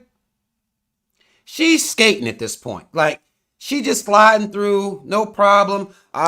You say your values didn't change, but why you keep flip-flopping on issues? Why you say one thing and then turn around and say another thing? And she has not done anything to answer the question yet. She's talking about her mama and how hard she had it coming up. Buy 3 million homes by the end of my first term. My work that is related to having a friend when I was in high school who was sexually assaulted by her stepfather. And my focus then on protecting women and children from violent crime is based on a value that is deeply grounded in the importance of standing up for those who are most vulnerable. This is genius. My work. Listen to her tone, okay? Because we gonna watch this shit and we gonna keep watching it. But listen to her tone. Listen to how she's saying it from a sympathetic space, even though she's not answering the question.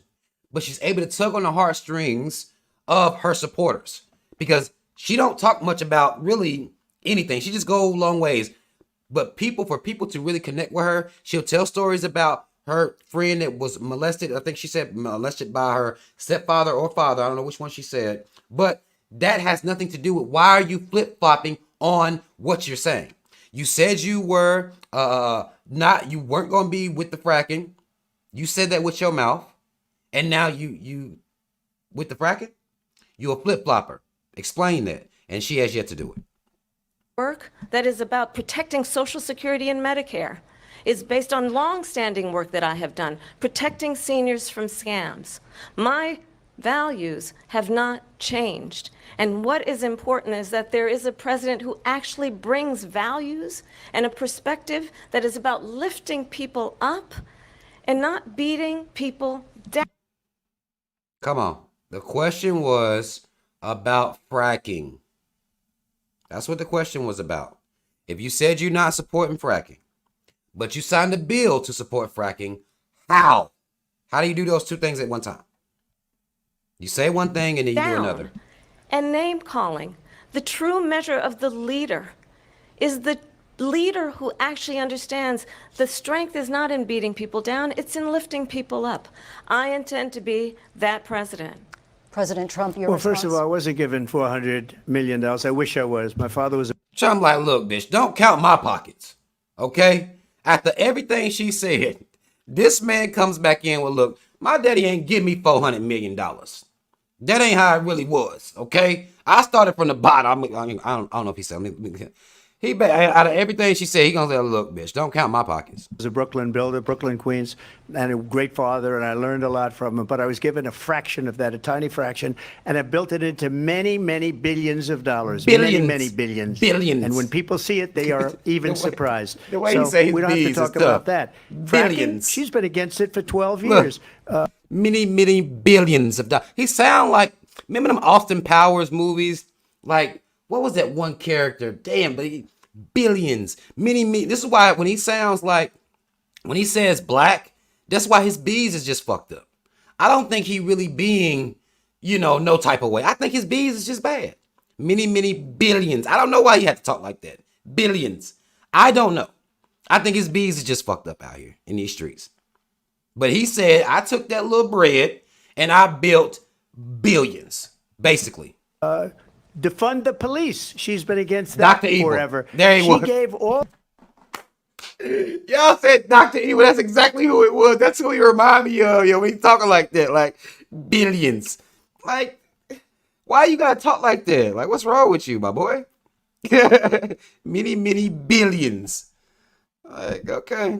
All that stuff up very wrongly, very horribly, and everybody's laughing at it, okay? They're all laughing at it. She gave up at least 12 and probably 14 or 15 different policies. Like, she was big on defund the police. In Minnesota, she went out. Whoa, wait a minute, Trump. I'm talking now. Wait, bitch. You don't mind, please. Like, shut your whole ass up. You know what I mean? Like, so what if I'm lying? Let me get through it. I've been letting you get through your shit. You know what I'm saying? Like, bitch, don't try to shit. Let me get through my lies too. Shit. But defund the police, that's tough right there. I don't know about that, Trump. Hold on, let me see what he say. Does that sound familiar? Don't lie. She went out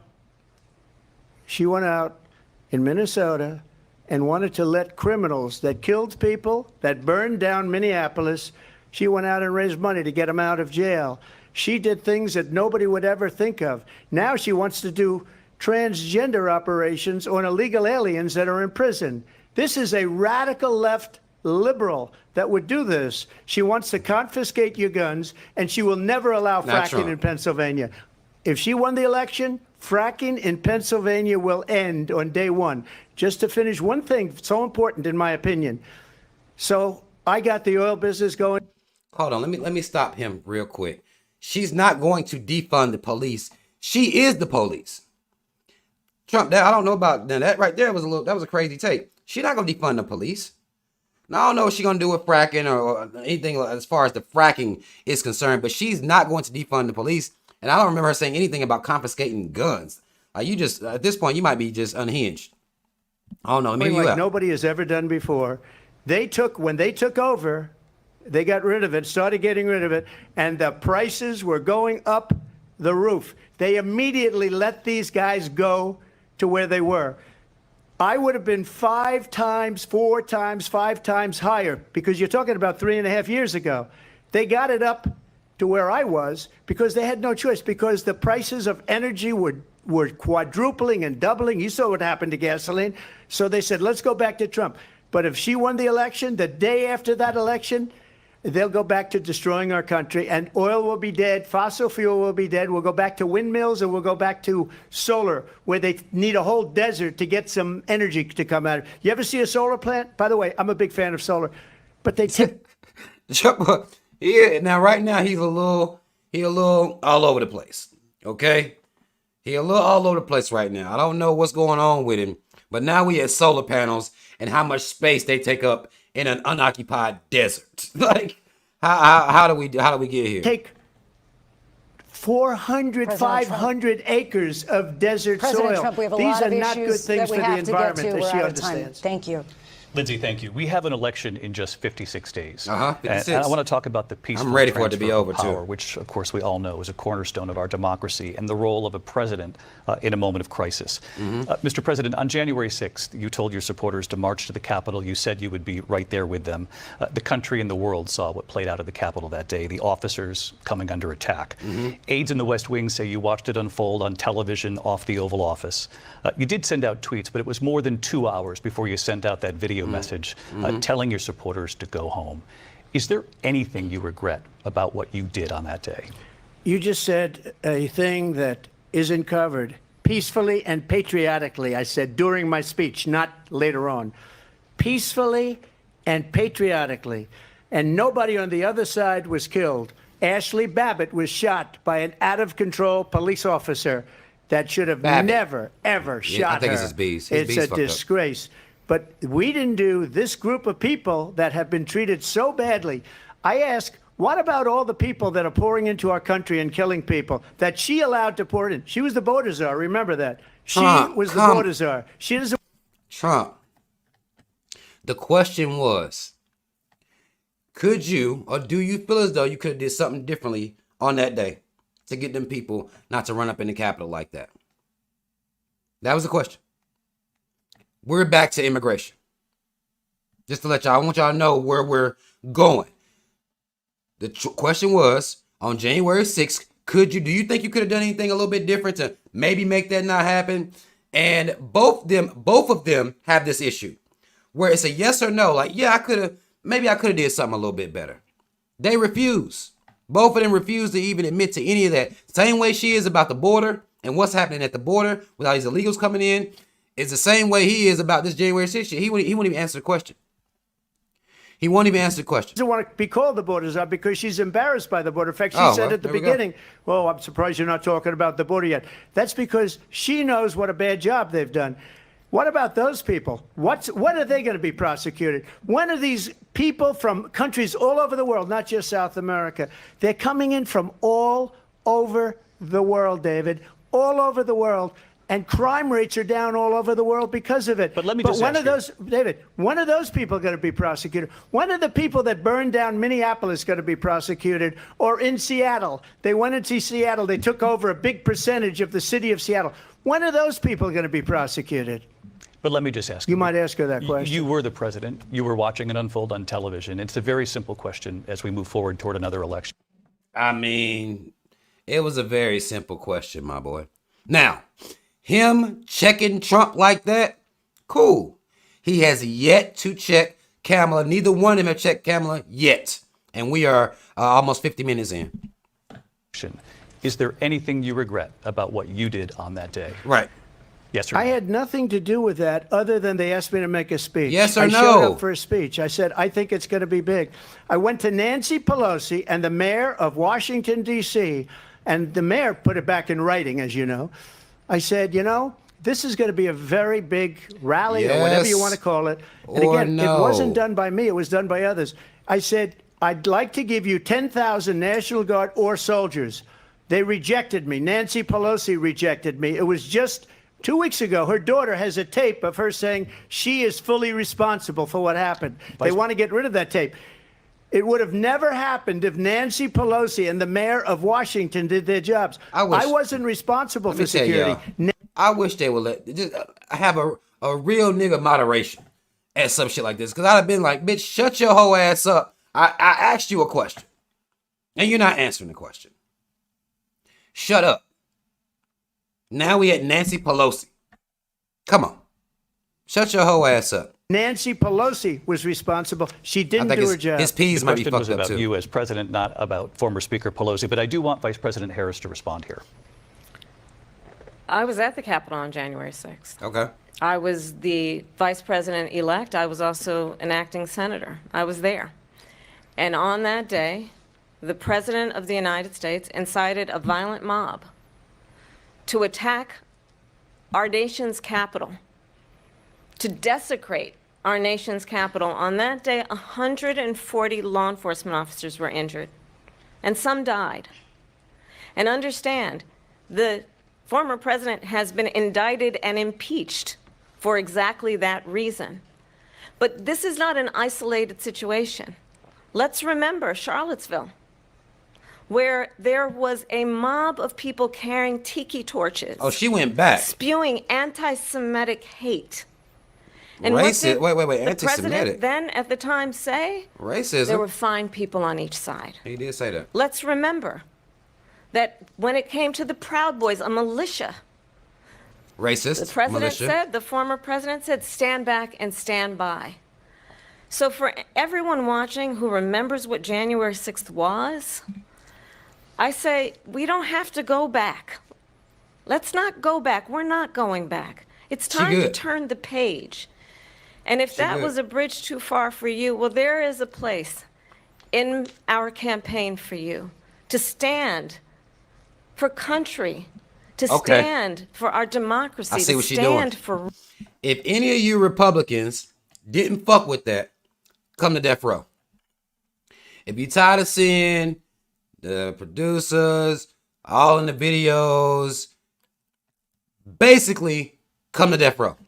If you tired of this whole ass nigga right here, come to death row. That's basically what she's doing. That's what she's doing now. This is smart. This is actually smart right here. Rule of law, and to end the chaos, and to end the approach that is about attacking the foundations of our democracy Listen to her voice. because you don't like the outcome. And be clear on that point. Donald Trump, the candidate, has said in this election there will be a bloodbath if this and the outcome of this election is not to his liking. A bloodbath. Did he Let's say that turn for the real? page on this. Let's not go back. Oh, no. Let's chart a course for the future and not go backwards to the past. Let me just follow up here.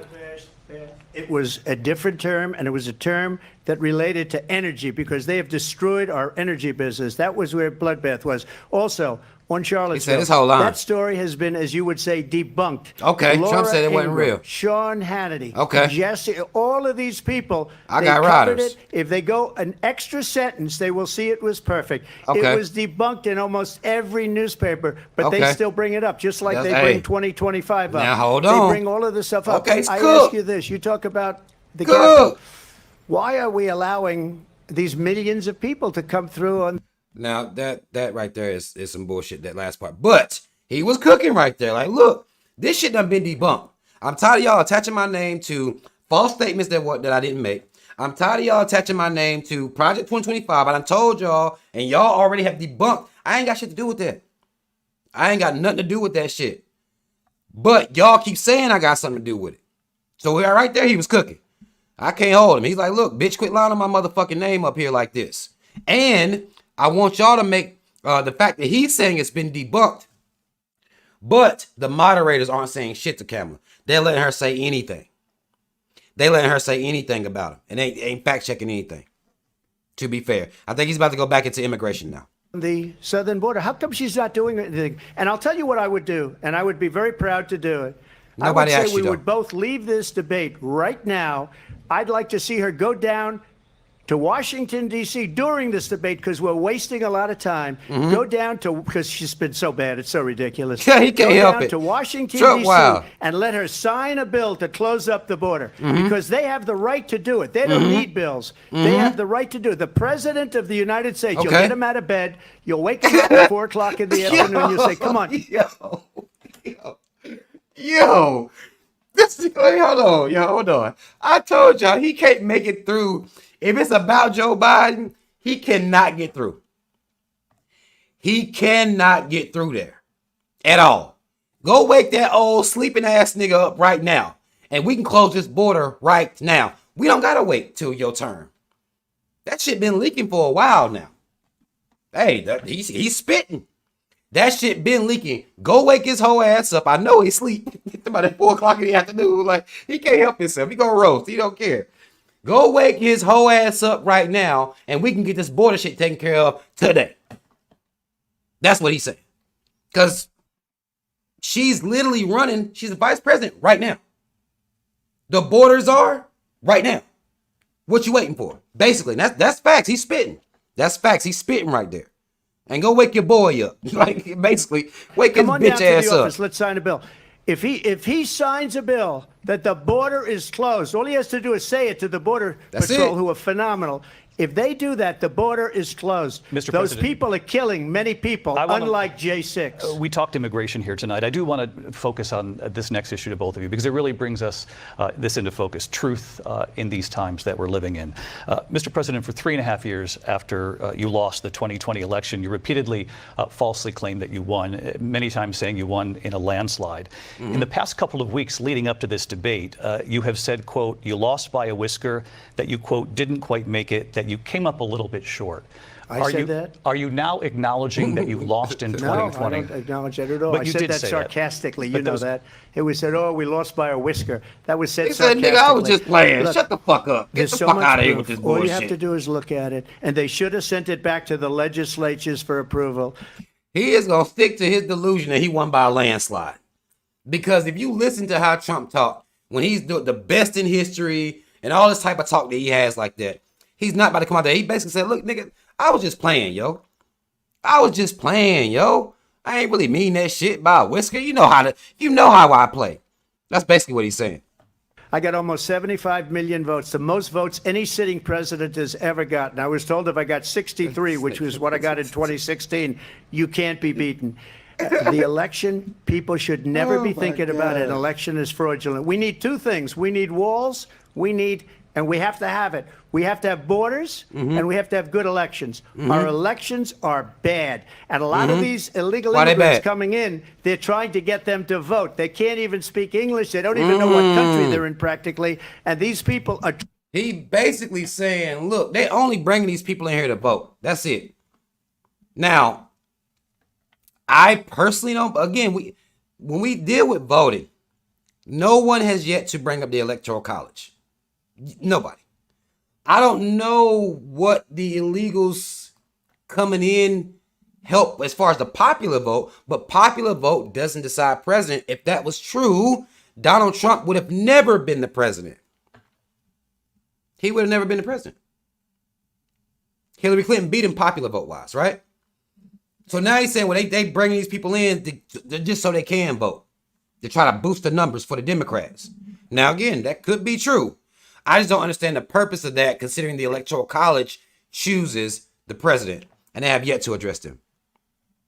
And then I thought when he said the elections are bad, I thought he was going to get into the two-party system, which is very, very flawed, very fucked up. I thought he may get into the Electoral College and the purpose of that in an actual democracy. What's the point of the Electoral College?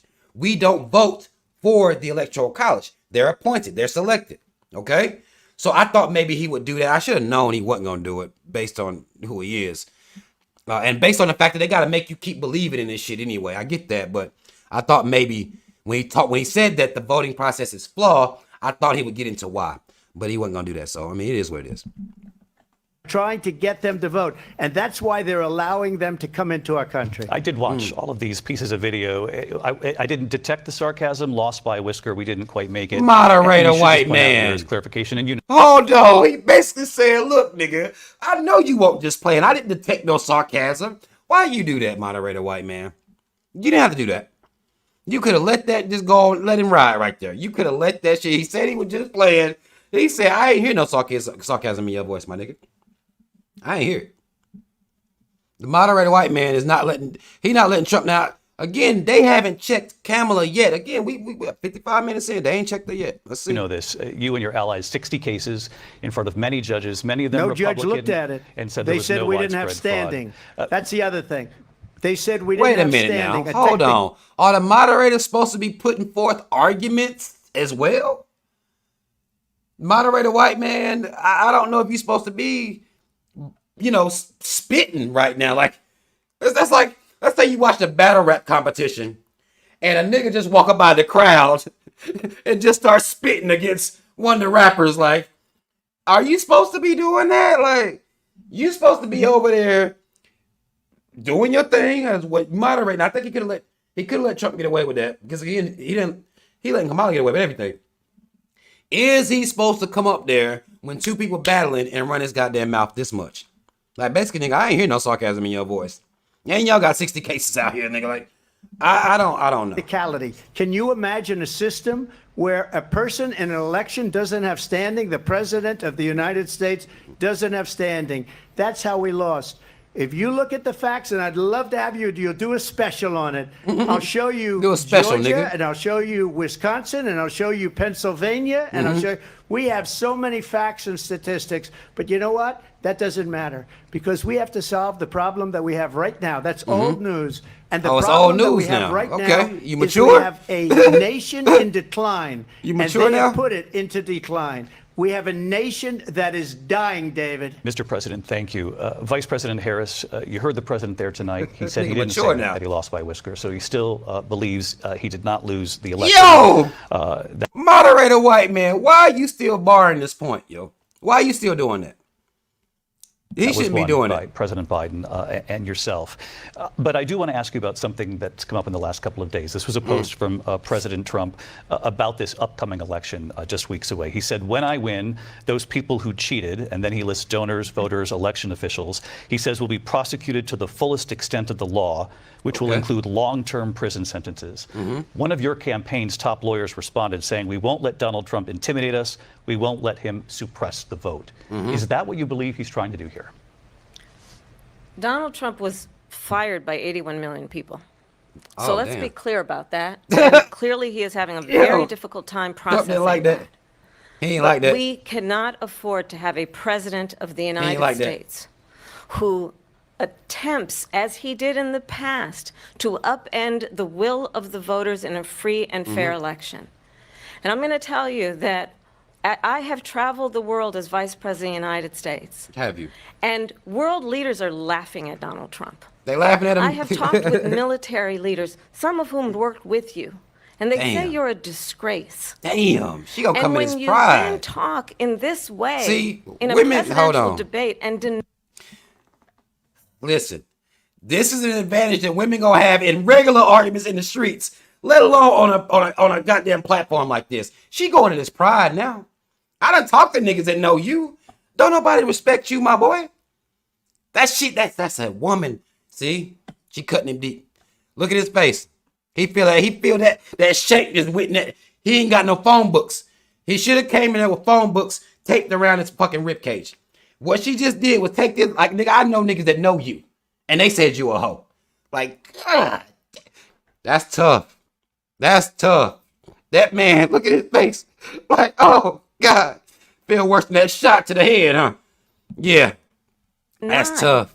What over and over again are court cases you have lost because you did, in fact, lose that election. See, keep calling him a loser. It leads one to Tough. believe that perhaps we do not have in the candidate to my right the temperament or the ability to not be confused. She called him Joe Biden. Yo, hold on. She basically said, like, look, nigga, you basically Joe Biden, nigga. You an old ass, deranged, like, you don't even know what the fuck going on, and the hood don't respect you, nigga. What? Basically, like, yo. That's deeply troubling, and the American people Something deserve wrong with your brain, better. my boy. I'll give you 1 minute to respond, Mr. President. Let me just tell you He about gonna need world more than a leaders. minute. Viktor Orban, one of the most respected men. They call him a strong man. He's a tough person. Okay. Smart. Prime Minister of Hungary. They said, why is the whole world blowing up? 3 years ago it wasn't. Why is it blowing up? He said, because you need Trump back as president. They were afraid of him. China was afraid, and I don't like to use the word afraid, but I'm just quoting Clearly you him. do. China was afraid of him. North Korea was afraid of him. Okay.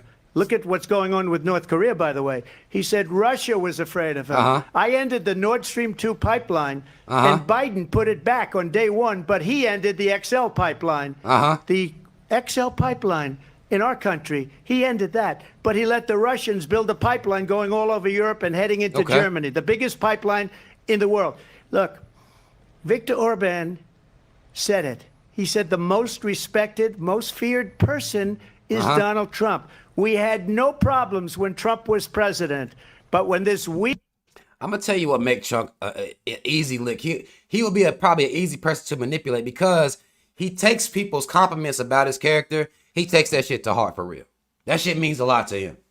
Like if somebody say that he a real nigga, he gonna use that as well, I must be a real nigga. They told me I was right there that one time. So, and that whole hood scared of me. What the fuck you talking about? Like, they all scared of me, ho. I knew he was gonna need more than a minute, though. I knew he was gonna need more than that. Weak, pathetic man that you saw at a debate just a few months ago, that if he weren't in that debate, he'd be running instead of her. She got no votes. He got 14 million votes. Bars. What you did, you talk about a threat to democracy. Bars. He got 14 million votes, and they threw him out of office. Okay. And you know what? I'll give you a little secret. He hates her. He can't stand her. Not Trump. But he got 14 million votes. He told Mr. President, look, he didn't have to say that last part, but he's spitting facts. Now, I don't know about the numbers that Joe Biden as far as the amount of votes he got, but Kamala was not voted in. She didn't go through no process. They selected her. They just threw her in there after they made Joe Biden sit his old sleepy ass down. They basically put her in there. Nobody voted for you, ho. Basically is what he's saying to her right now. And that's facts. If we're talking about this supposed to be a democracy, then why did they skip over the process of the democratic process? Why they skip over that and just select her? That is facts. Ain't nothing that she can do. She can't do nothing about all that. None of that. Nobody voted for her. Those are facts.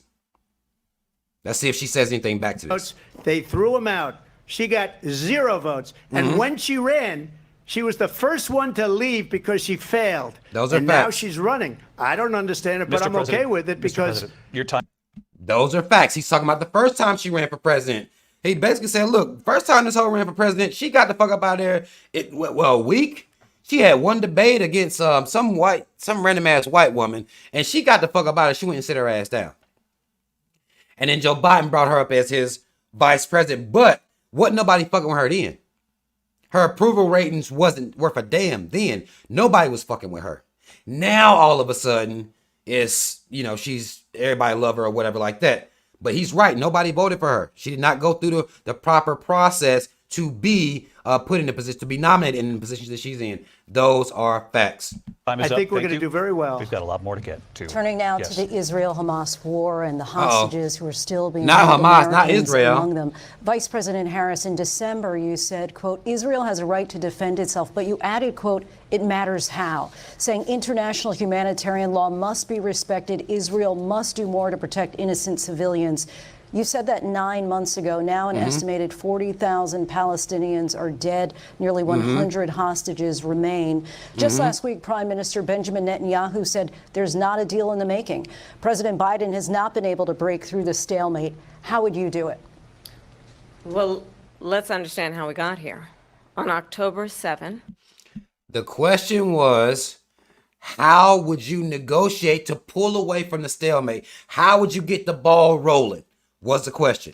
She says, let's show how we got here. Almost like somebody's challenging her. You remember how you used to write papers in college? And them motherfuckers will hit you with a silly ass number like, 20 pages. And you ain't really got but 10. So you stretch. I mean, you even probably did that shit in high school. You start using words and just extra ass shit to fill the paper up to make it equal to words. Remember that? This is what type shit she doing. When the question was very direct, what would you do? Not, bitch, how we got here. Nobody asked you all that. What would you do differently to get through, mitigate this situation with the people over there? But she about to tell you how we got here. Hamas, a terrorist organization, right, slaughtered 1,200 Israelis. Slaughter, good word. Many of them young people who were simply attending a concert. Women were horribly raped. And so absolutely, I said then, I say now, Israel has a right to defend itself. We would.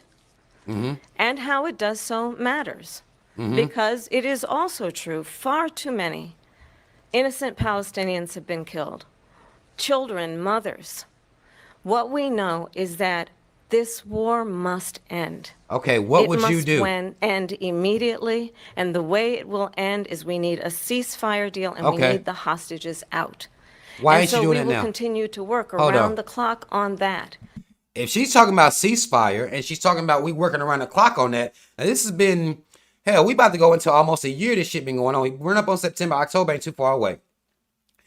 Why are you working on a ceasefire as opposed to just creating a ceasefire, considering you're the one funding Israel? You fund them. America's funding them and has been funding them. We'll talk about, listen, we're going to talk about, we've already talked about, I guess I'll say, the deal that Obama had with Israel, the money, the contracts and things like that, the agreements that they have to keep funding Israel. But ma'am, you don't have to do all that. You're funding them. Stop funding them. You give them, it's best to get down and lay down. It should be. If you're the one giving them the weapons, you're the one giving them the money, you should be able to tell them bitches, either you stop or we cut your bitch ass off. That's how you answer this question. And not only do you answer a question like this, you go do it. If you actually give a fuck about all the deaths, 40,000 people, if you actually care about that, you go do that. But you can't, because you're in Israel's pocket. That's what you're not going to say. Work around the clock, also understanding that we must chart a course for a two-state solution. And in that solution, there must be security for the Israeli people and Israel, and in equal measure for the Palestinians. But the one thing I will assure you always, I will always give Israel the ability to defend itself, in particular as it relates to Iran and any threat that Iran and its proxies pose to Israel. But we must have a two-state solution where we can rebuild Gaza, where the Palestinians have security, self-determination, and the dignity they so rightly deserve. President, you didn't answer the question. What would you do? Really, what could you be doing right now? That should have been the question. You're funding them, and she still said that I will continue to support Israel, basically. That's all she did. She gets money from Israel herself. They back her and everything. So they should have asked her about AIPAC.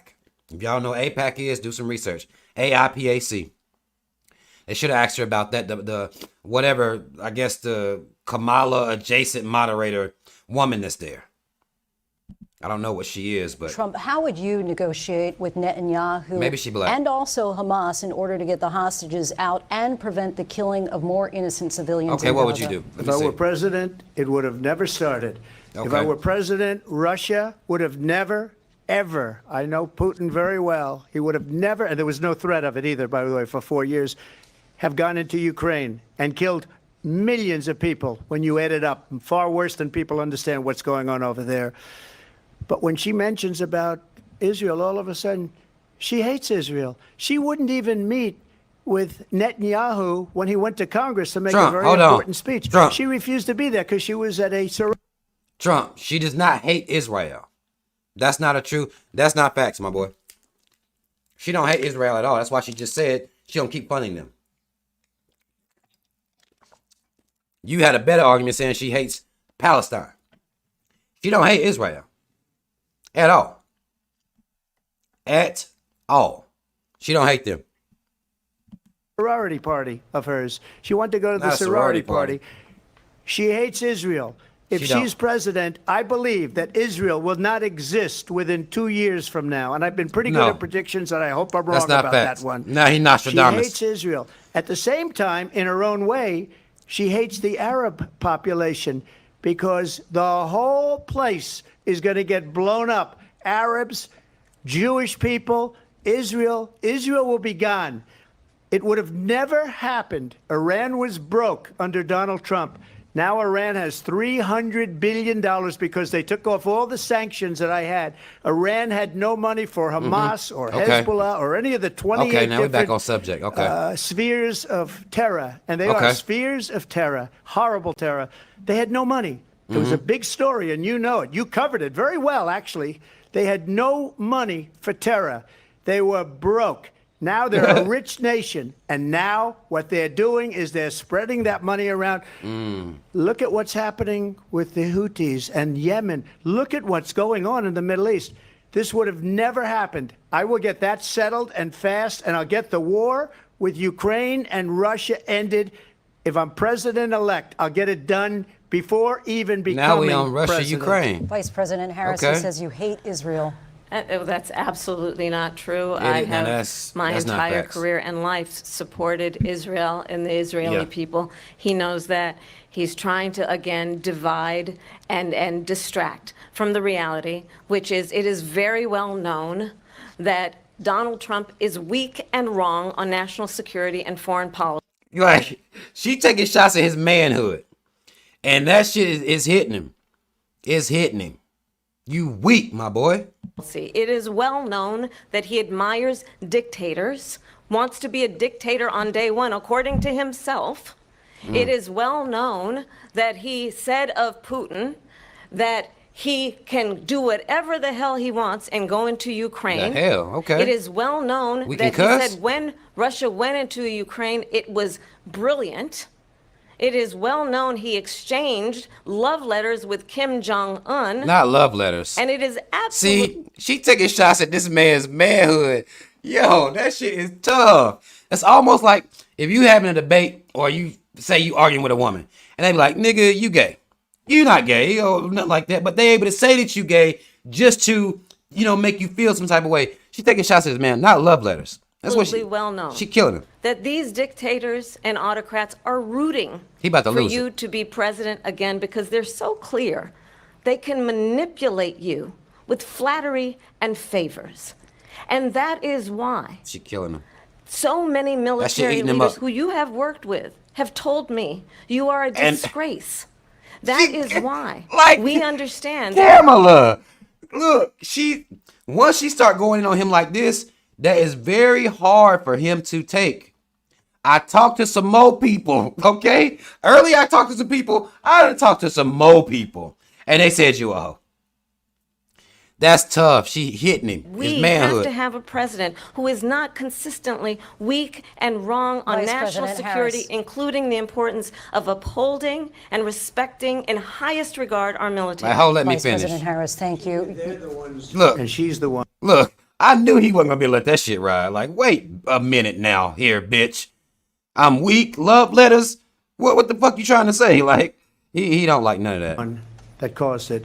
That's weak on national security by allowing every nation last month for the year, 168 different countries sending people into our country. Their Back to crime rates immigration. are way down. Putin endorsed her last week, said, I hope she wins. And I think he That's meant facts. it. Because what he's Now, to be fair, that's a fact. Putin did say he hopes Kamala win. So I think what Trump's point might be like, if I was the one that was weak, then he would be asking for me. He would be endorsing me. But he endorsing you. So who the hoe? Basically, we can play a game called Who the Hoe. Putin endorsed you. And Trump say, I think he meant that shit. He wants your whole ass in here. That's why, I mean, he did. gotten away with is absolutely incredible. It wouldn't Okay. have happened with me. The leaders of other countries think that they're weak and incompetent, and they are. They're grossly incompetent. And I just ask one question. Why does Biden go in and kill the Keystone Pipeline and approve the single biggest deal that Russia's ever made, Nord Stream 2, the biggest pipeline anywhere in the world going to Germany and all over Europe? Because they're weak and they're ineffective. And Biden, by the way, President gets paid Trump, a lot of money. Thank you. We have a lot of issues to get to. We'll be right back with much more of this historic ABC News presidential debate Yo. on the National Constitution. Let me just say, when she's taking shots at his manhood, that bothers him. That bothers him. He's talking about Putin and that pipeline that Joe Biden allowed for him to run through Europe. Biggest one, according to Trump, biggest one in the history of Russia. But we know how he uses this type of sensational, verbiage. So I don't know if that's the truth or not, but that's a deal he worked out. Putin worked that out with Joe Biden, you see. So basically, if Biden giving him that, how I'm weak. It looked like Biden's sleepy hoe ass is weak. And you weak for being right there with him. That's basically what it sounded like. Right here in Philadelphia. Back in a moment. Okay. They taking a break for real, or? The ABC News presidential debate will continue after this. Nah, come on back. Don't. Not commercials and shit. Hope not. Don't do that. What are we doing? I need to fast forward it. Maybe. Let's see. We might need to go up a little bit. Okay, we back right here. All right. Constitution Center in Philadelphia, Pennsylvania. Here again, David Muir and Lindsay Davis. It's the last 30 minutes. About 30 minutes. Let's see what they got. Presidential debate tonight. We're going to continue here, and I want to turn to the war in Ukraine. We're now 2.5 years. War in Ukraine. Into this conflict, Mr. President. It has been the position of the Biden administration that we must defend Ukraine from Russia, from Vladimir Putin, to defend their sovereignty, their democracy. That it's in America's best interest to do so. Arguing that if Putin wins, he may be emboldened to move even further into other countries. You have said you would solve this war in 24 hours. You said so just before the break tonight. How exactly would you do that? And I want to ask you a very simple question tonight. Do you want Ukraine to win this war? Okay. I want the war to stop. I want to save lives that are being uselessly, yes or no. people being killed by the millions. It's the millions. It's so much worse than the numbers that you're getting. Trump, that's a yes or no. Like, the politicians be killing me with that shit. Do you want Ukraine to win or not? With your fake numbers. Look, we're in for 250 billion or more because they don't ask Europe, which is a much bigger beneficiary to getting this thing done than we are. They're in for $150 billion less because Biden and you don't have the courage to ask Europe like I did with NATO. They paid billions and billions, hundreds of billions of dollars when I said, either you pay up or we're not going to protect you anymore. So that's maybe one of the reasons they don't like me as much as they like weak people. But you take a look at what's happening. We're in. Trump taking shots. Like, look, they fuck with y'all. They like y'all. They don't fuck with me like that because they know I ain't no hoe. You know what I'm saying? Like, that's basically what he's saying. Like, they know I ain't no hoe. For 250 to 275 billion, they're into 100 to 150. They should be forced to equalize. With that being said, I want to get the war settled. I know Zelensky very well, and I know Putin very well. I have a good relationship, and they respect your president. Okay, they respect not your president. Me. They don't respect Biden. He basically, look. Basically, you know that they respect your boy. He wanted to say your boy, but he said your president. He really wanted to say they respect your boy, and I know they do. I know these niggas. That's basically what he wanted to do. Respect him. Why? For what reason? He hasn't even made Joe a phone Biden call catching in 2 strays. years to Putin. Joe Biden catching strays. He basically said, "Why would anybody respect Joe Biden? Like, why would anybody do it?" But Joe Biden can't get through. Trump ain't letting that man get through nothing. Look at anybody. They don't even try and get it. That is a war that's dying to be settled. I will get it settled before I even become president. If I win, but who do you want to when win? I'm president-elect. And what I'll do is I'll speak to one, I'll speak to the other, I'll get them together. That war would have never happened. And in fact, when I saw Putin after I left, unfortunately left because our country has gone to hell. But after I left, when I saw him building up soldiers, he did it after I left. Trump said, look, our country going to hell. I'm supposed to run that's supposed to be 2 terms for me. This is some bullshit, basically, what he on. But do you want Ukraine to win? Let's see if he answers. I said, he must be negotiating. It must be a good, strong point of negotiation. Well, it wasn't, because Biden had no idea how to talk to him. He had no idea how to stop it. And now you have millions of people dead, and it's only getting worse, and it could lead to World War III. Don't kid yourself, David. World War III? We're playing with What World we talking War about? III, and we have a president that we don't even know if he's... Where is our president? We That's don't a even bar. know if he's a president. And just to That's clarify, a bar. Threw him out of a campaign like a That's dog. a bar. We don't even know. Is he our president? But we have a president, Mr. President, that doesn't know he's alive. your time is up. It was Roast.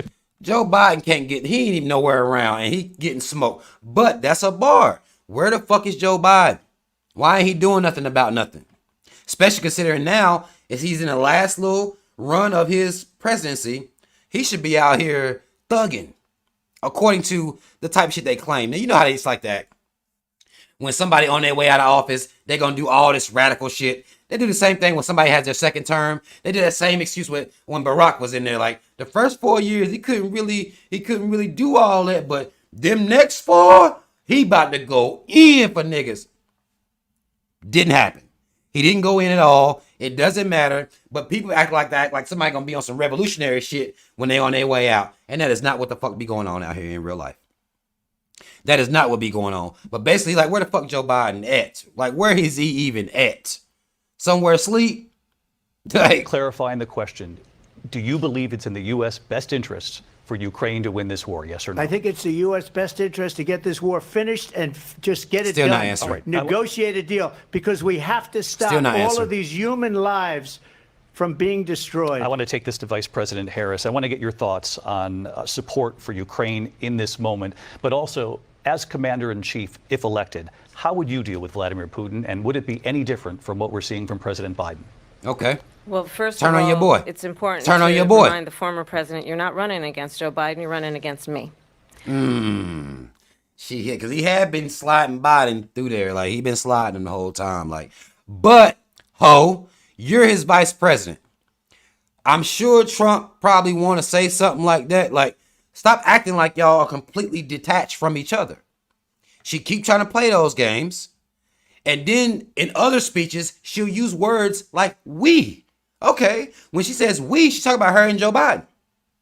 And then sometimes it's, well, now in this case, she's like, well, you're not running against Joe Biden. You run against me. So you need to deal with me. Let's see what you got, though.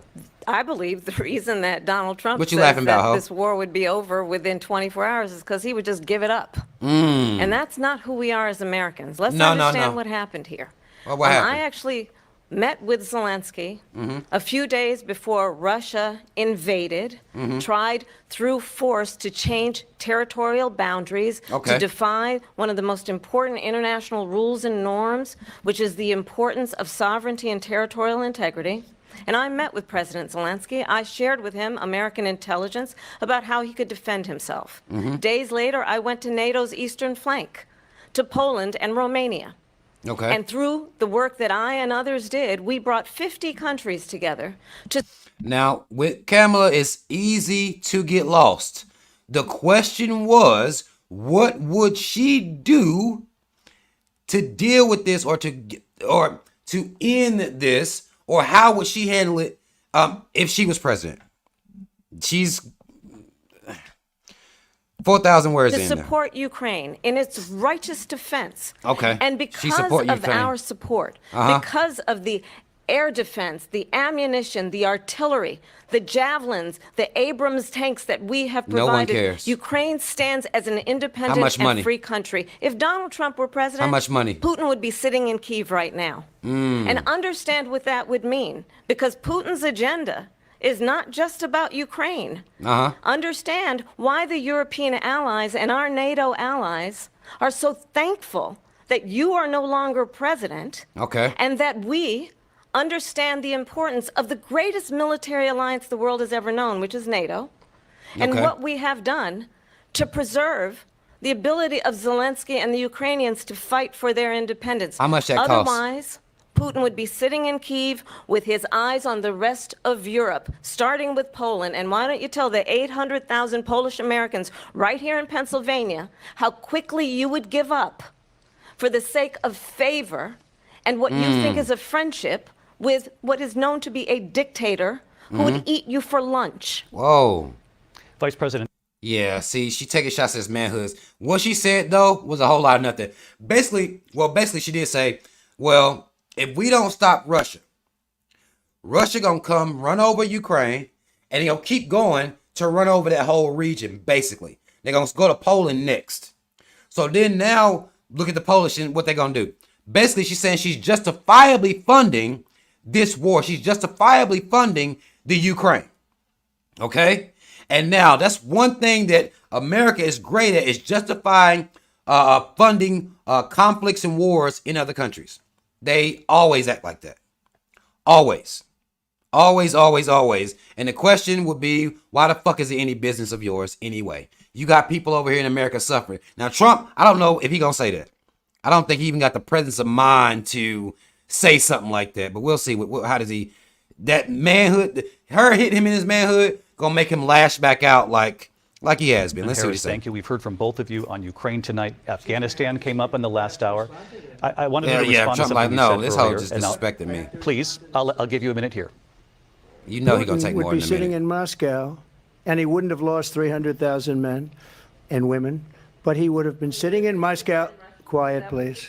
He would have been sitting Shut up, ho. in Moscow, much happier than he is right now. I wish I could But talk eventually, regular. I really he's do. got a thing that other people don't have. He's got nuclear weapons. They don't ever talk about that. He's got nuclear weapons.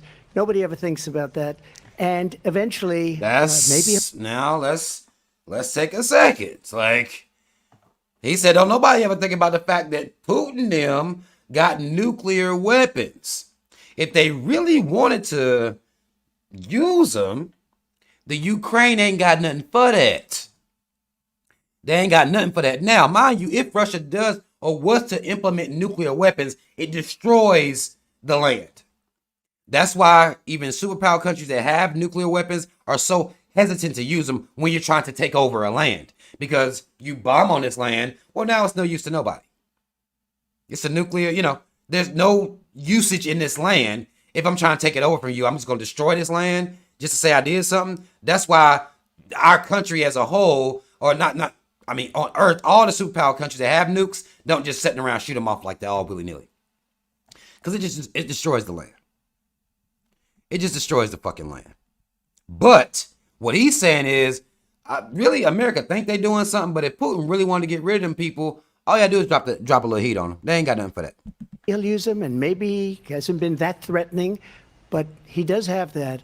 Something we don't even like to talk about. Nobody likes to talk about it. But just so you understand, they sent her to negotiate peace before this war started. 3 days later, he went in and he started the war because everything they said was weak and stupid. They said the wrong things. Wow. That war should have never started.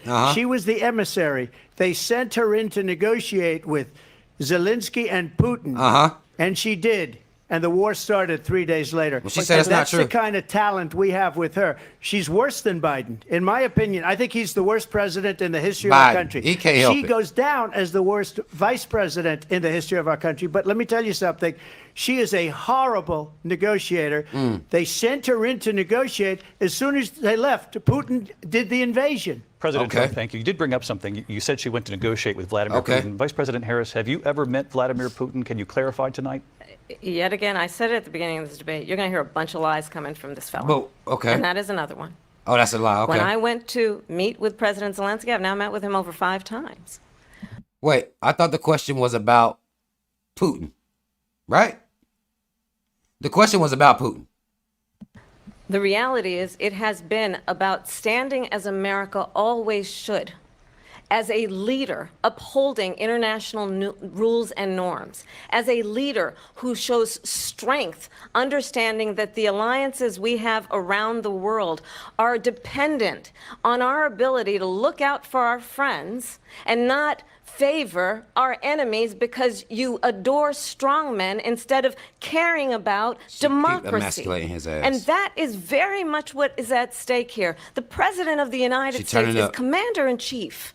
And the American people have a right to... Kamala, I understand that you like to get all passionate. It's a good move. But the question was, did you meet with Putin 3 days before he decided to go to war? That's the question. You said he was lying. Well, that's a yes or no question. Should be easy work for you right there. And you done went all over the world and you getting turned up. Because she knows that her turned up attitude, she's able to use that to dodge the question justifiably. So now she's going to give you an emotional, grandstanding. And that wasn't the question. That wasn't the question. Rely on a president who understands the significance of America's role and responsibility in terms of ensuring that there is stability and ensuring we stand up for our principles and not sell them for the benefit of personal flattery. We've talked about... No. You said all that talking to justify America being involved in wars all over this goddamn earth. No. That ain't enough. Not for me anyway. Like, what did you just say? America has the job to basically police the world. Meanwhile, in America, our people over here suffering. Huh? our people over here suffering, but you got money and time to fund some fucking Ukraine. Get out of here. Ukraine and Vladimir Putin. I do want to talk about Afghanistan. It came up in the first hour of this debate. We doing Afghanistan? I want to move on to Afghanistan. Stoltenberg said Trump did the most amazing thing I've ever seen. Listen to he Trump. He got these countries, the You see 28 what I'm countries saying? at the time, to pay up. He said, I've never. He talks about what other people said about him. It's like almost in third person. Look what Trump did. Like, Trump. Never seen. He's the head of NATO. Okay. He said, I've never What'd he seen. say? For years, we were paying almost all of NATO. We were being ripped off by European nations, both on trade and on NATO. I got them to pay up by saying one of the statements you made before, if you don't pay, we're not going to protect you. President Otherwise, Trump. we would have never gotten it. He said it was one of the most incredible jobs that he's ever seen done. Thank you. Right. I want to turn to Afghanistan. It came up in the first hour of the Thank debate. you, nigga. Like, and we just witnessed shut up. a poignant moment today on Capitol Hill, honoring the soldiers who died in the chaotic withdrawal from Afghanistan. I do want to ask the Vice President, do you believe you bear any responsibility in the way that withdrawal Yes played out? or no question? Well, I will tell you, I agreed with President Biden's decision to pull out of Afghanistan. 4 presidents said they would, and Joe Biden did. And as a result, America's The taxpayers question are not was, paying the do you $300 feel million responsible? a day we were paying for that endless. The question was, do you feel responsible for how shit played out? She didn't answer. She didn't answer any question at all. Come on now. They was war. paying $300 million a And day. as of today, there is not one member of the United States military who is in active duty in a combat zone in any war zone around the world, the first time this century. But let's understand how we I got would fact check to where that. we are. They're not Donald fact Trump, when he checking was nothing. president, negotiated one of the weakest deals you can imagine. He She calls deflected. himself a deal maker. Even his national security advisor said it was a weak, terrible deal. And here's how it went down. He bypassed the Afghan government. Okay. He negotiated directly with a terrorist organization called the Taliban. The Right. negotiation involved the Taliban getting 5,000 Taliban terrorists released. And get this, get this. Look at her. Get this, no The get president this. at the time She dramatic. invited the Taliban to Camp David, a place of storied significance for us as Americans, a place Nobody where gives we a fuck about Camp honor David, the Kamala. importance of American diplomacy, where we invite and receive respected world leaders. And this former president, What, you gonna as call my bitch ass president, nigga? invited What was you about to? I seen her. You like she crunked something up right there. Like this bitch ass. Like she looked like she might have been cranking right there. I'm gonna let y'all hold on. Make sure I ain't tripping because she went on him like that. Like what was you about to say? You gonna call him a hoe? world leaders. And this former president, as president, invited them Like what you about to say? to Camp David because he does not again appreciate the role and responsibility of the president She's of the so- United States to be commander-in-chief with a level of respect. The way she talked, And you this could tell gets she's back to trained. The point of Kamala is trained for this. Listen to her tone. Her breathy, like, almost like, I can't even believe I'm having to say this shit. You know what I'm saying? Like, it's like that. That's how she be getting over. That's how she able to trick and maneuver and ice skate through. Like, that's how she gets over. of how he has consistently disparaged and demeaned members of our military, fallen soldiers, and the work that we must do to uphold the strength and the respect of the United States of America around the world. Vice President Harris, thank you. President Trump, your response to her saying that you began the Yeah, negotiations thank with you. the Taliban. So, if you take a look at that period of time, the Taliban was killing our soldiers, a lot of them, with A snipers. lot. Okay. And I got involved with the Taliban because the Taliban was doing the killing. That's the fighting force within Afghanistan. They don't Right. bother doing that because So that's how they you deal with got the wrong it. He people basically all the saying, time. look. But I got involved. He basically saying, look, bitch, that's who I gotta negotiate with them. They the ones doing the work. I got them the ones you gotta negotiate with. Got no choice. That's basically what he's trying to say right there. And Abdul is the head of the Taliban. Abdul? He is Okay. still the head of the Taliban. Okay. And I told Abdul, don't do it anymore. You do it anymore, you're going to have problems. Not And he said, problems. why do you send me Trump. pictures? Trump, not problems. Trump, what you tell Abdul? Trump said, look, I basically told this whole ass nigga, if you don't cut this shit out, we gonna have some motherfucking problems around here. Huh? It remind me of that scene off of Don't Be a Menace to South Central while sipping your juice in the hood, where I think it was Sean Wayne's character like, do we have a problem? And he basically had a goddamn rocket launcher and all this shit. Some of y'all might not have seen it, but that's basically what Donald Trump said. Look, I basically said to Abdul, I talked to Abdul, and I told this whole ass nigga, look, if you keep this shit up, it's gonna be a motherfucking problem, bro. He act like he liked that for real. I don't know if Trump really liked that, but he said it to Abdul. Abdul was basically like, nah. Let me go back so y'all get this man say this shit. Watch and it. I got involved with the Taliban because the Taliban was doing the killing. That's the fighting force within Afghanistan. Right. They don't bother doing that because, you know, they deal with the wrong people all the time. But I got involved. And Abdul is the head of the Taliban. He is still the head of the Taliban. And I told Abdul, don't do it anymore. You do it anymore, you're going to have problems. And he said, why do you send me a picture of my house? I said, you're going to have to figure... Trump! You did not, Trump, you did not send that man a picture of his house, Trump. What you trying to say, Trump? Hold on. Trump act like he hard. Hold on, yo. Trump said he sent the man a picture of his house. That's what type gangster I am. Fuck you mean? That's how I deal with shit. Like, oh, you know what I'm saying? Like, hold on, Trump. Did you do that for real, Trump? Trump a wild man, yo. Hold on. This man is... And he said, why do you send me a picture of my house? I said, you're going to have to figure that out, Abdul. And for 18 months, we had nobody killed. We did have an agreement negotiated by Mike Pompeo. Trump said, basically, look, nigga, I ain't even going to tell you what it's all about. It was a very good agreement. I'm not even going to tell you. Look, good. Trump basically said, I'm going to send you a picture of your house. And he said, Abdul said, well, why you send me this picture? Trump basically told that nigga, you figure it out, nigga. Why you think, nigga? That's basically what Trump saying he did. Come on, man. Trump said, I sent the boy a picture to his house. He asked me why. I told him you figure that shit out. And ever since then, whole time, 18 months, no smoke.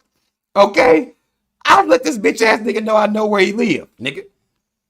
And 18 months, no smoke. I did that. It was Trump a fool. We were getting out. We would have been out faster than them, but we wouldn't have lost the soldiers. We wouldn't have left many Americans behind, and we wouldn't have left $85 billion worth of brand new, beautiful military equipment behind. And just to finish, they blew it. The agreement said you have to do this, and they didn't do it. They didn't do it. The agreement was terminated by us because they didn't do what they were supposed to do. I want to move on. And these people... Trump is basically saying, I made a deal, but in that deal, America had some stuff they had to do to live up to their end of the deal to keep Abdul and them at bay. But when they got in there, they didn't do all the things that I said I had agreed to do to make them stop the violence, basically. So he's basically saying they fucked it up. And that's why he lost so many soldiers pulling out of Afghanistan. Did the worst withdrawal, and in my opinion, the most embarrassing moment in the history of our country. And by the way, that's why Russia attacked Ukraine, because they saw how incompetent she and her boss are. President Trump, thank you. I want to move on now to race and politics in this country. Not Mr. race and politics. You recently said a Vice President Harris quote. Hold on. We're going to pause for the cause. Because now I didn't see this the other night. But when they start talking about race and politics, I want to see if they're going to have a real conversation about race, or are they not like they really normally don't. That man said he want to talk about race specifically. Let's see something then. We're going to just pause for the calls. He's going to talk about race. Now, I will say this real quick. If you haven't hit the like button already, and you are at least enjoying yourself in some way, sitting here with me while we go over this, hit that like button for me. All right, can y'all do that real quick? And y'all know I love seeing B123s in the chat, so if you could, they about to start talking about race. I want to see where the fuck it's going to go. I want to see where it's going to go. Because, I don't know. They don't talk about race in a way that's real. in my opinion, in this country at all. They don't talk about it for real. They don't. Let's see what they do this time. You make a big deal out of something. I couldn't care less. Whatever she wants to be is okay with me. Hold on, I missed. But those were your words. Hold on, let's go back. And we wouldn't have left. We wouldn't have left $85 billion worth of brand new, beautiful military equipment behind. And just to finish, they blew it.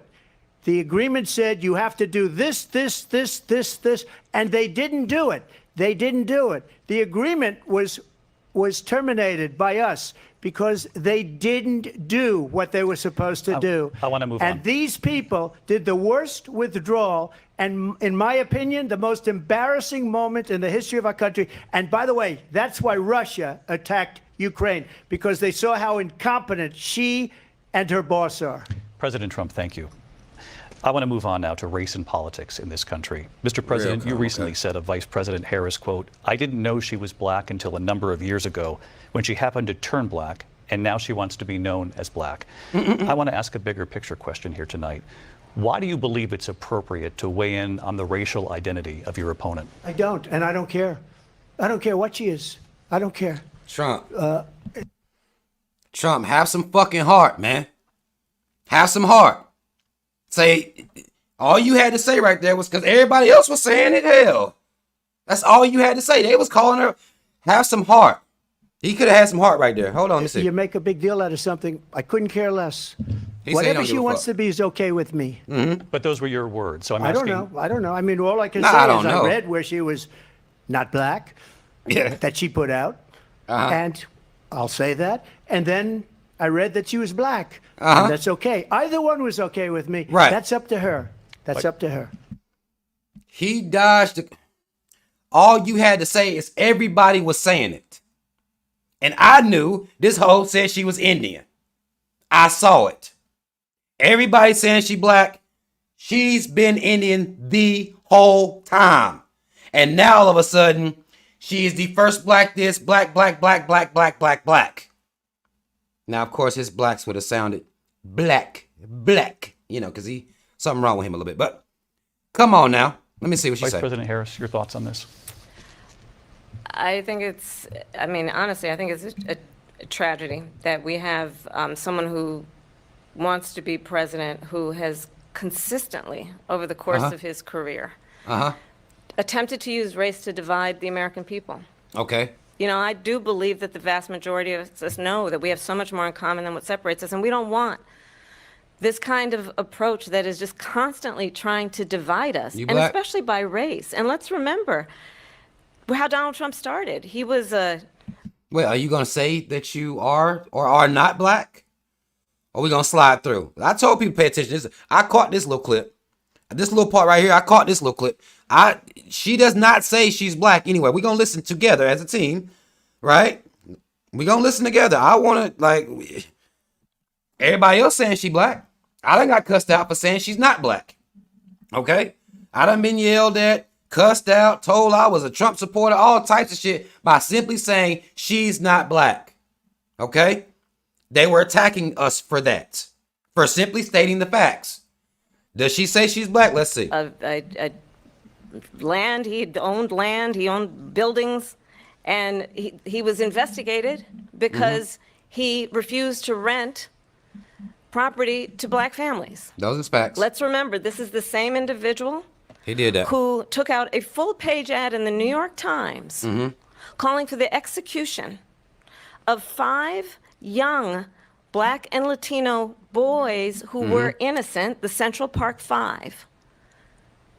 Took out a full-page ad calling for their execution. This is the same individual who spread birther lies about the first black president of the United States. Oh, he black.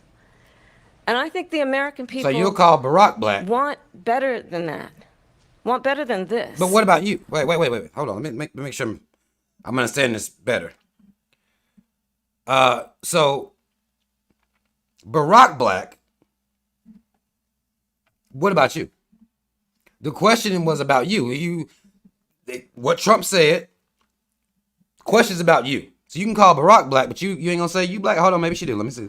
want someone who understands, as I do. I travel our country. Do you? Mm-hmm. We see in each other a friend. We see in each other a neighbor. What? We don't want Who is we? a leader who is constantly trying to have Americans. Wait. Now, Kamala, you gonna put a false narrative up about America? Like people ain't out here? Who the fuck is we? People don't treat each other as neighbors because of racism. So now are you minimizing racism? Do you act like black people you can't even walk through certain neighborhoods? Look what happened to Ahmaud Arbery. How can you sit here and minimize those situations by saying people walk around like we neighbors? That's not real. That is not real. And it doesn't make sense to me that somebody would be wanting to vote for a president who is in la motherfucking land. What are you talking about? Because of racism? No, ain't nobody walking around acting like no damn neighbors. What are you talking about? Their fingers at each other. I meet with people all the time who tell me, what they tell you? Can we please just have discourse about how we're going to invest in the aspirations and the ambitions and the dreams of the American people? Knowing that regardless of people's color or the language their grandmother speaks, we all have the same dreams and aspirations and want a president who invests. I will not deny that we have similar dreams and aspirations. Similar ones. But black people, there's a little bit more when it comes to our dreams and aspirations because we have to worry about being murdered at traffic stops. Acting like we're all the same is flaw. Okay? It's a flaw. I wouldn't want to vote for, because I wouldn't vote anyway, but I damn sure wouldn't vote for somebody sitting around acting like we all the same out here. That's not true. Because of racism. That's not true because of systemic racism. Those are not facts. At all. That doesn't make any sense. In those, not in hate and division. Vice President Harris, thank you. Lindsay? President Trump, this is now your third time. This is the most divisive presidency in the history of our country. Okay, so she doesn't say she's black anywhere. Now, for everybody that was sitting around saying she's black, are y'all going to stop now? No? I bet you not, because what y'all should do is y'all owe all the people that was already saying it an apology. That's what you owe us. Because now after this, because I pointed this out, and this part I pointed this out, everybody talking about she ain't got to say she black, she not black. Wait, so you just was cussing me out weeks ago, claiming that she was black. Now that she doesn't acknowledge that she's black at all, you say she doesn't have to because she's actually not, which I agree with. She's not black. But what was the uproar about when people were saying that then? Huh? What was the big problem with people saying she wasn't black? There should have been no issue then, but there was. The fact that there was, now they want to act like they wasn't acting like that. They want to do that now. Now wasn't nobody really doing that. Wasn't nobody acting like that. That's fake news. People was arguing about her blackness. She did not acknowledge her blackness in any type of way. I think she would have so-called Jamaican, which isn't a race, but okay. She half Jamaican, half Indian. Okay? She's not black. She's not a black American in particular. She may be half black Jamaican, because just Jamaican isn't really clear enough, because it's white folk over there that's Jamaican. So even Jamaican sounds weird when people are like, well, I'm Jamaican. Well, no, you're a black Jamaican. Just like I'm a black American. I can't show up and say I'm American. And that's enough. I got you black American. I'm a black American. That's what I am. At best. If I'm gonna handle all the business. Okay? I'm black in America. Black American, right? Black Jamaican. There's white Jamaicans, white Africans, right? These things exist. There's fucking white Nigerians and all types of other groups of people, right? Those are just facts. She not black. Okay, so let that shit go.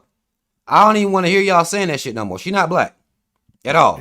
There's never. Now, again, this conversation is supposed to be about race, racism, right? I ain't really heard racism be addressed yet. Let's see. Been anything like it. They're destroying our country, and they come up with things like what she just said. Going back many, many years, when a lot of people, including Mayor Bloomberg, agreed with me on the Central Park Five, they admitted, they said, they pled guilty. And I said, well, if they pled guilty, they badly hurt a person, killed a person ultimately. And if they pled guilty, then they pled, we're not guilty. But this is a person that has to stretch back years, 40, 50 years ago. Trump. Because 40, he's 50. nothing now. I built one of the greatest economies in the history of the world, and I'm going to build it again. It's going to be bigger, better, and stronger. Still not dealing But with they're racism. destroying our economy. They have no idea what a good economy is. Their oil policies, Still not dealing every with racism. single policy. And remember this, she is Biden. You know, she's trying to get away from Biden. I don't know the gentleman, she says. She is Biden.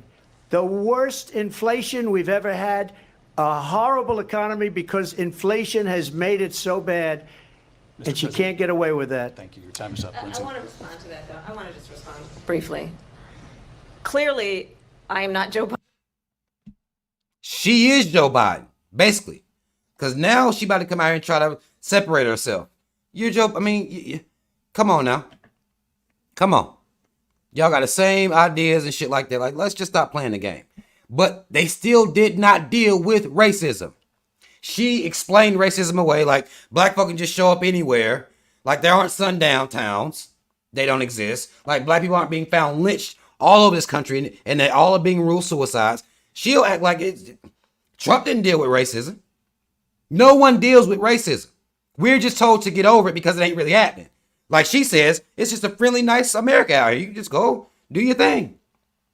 This is why the fuck would I vote for motherfuckers that sit around denying racism, denying the effects of slavery, denying our history? You can't do that to nobody else. The Jews won't have it. The so-called Jews will not have that. You're not going to minimize their Holocaust. You're not going to minimize the xenophobia that they act like they just going through at all times. You're not going to minimize that for them.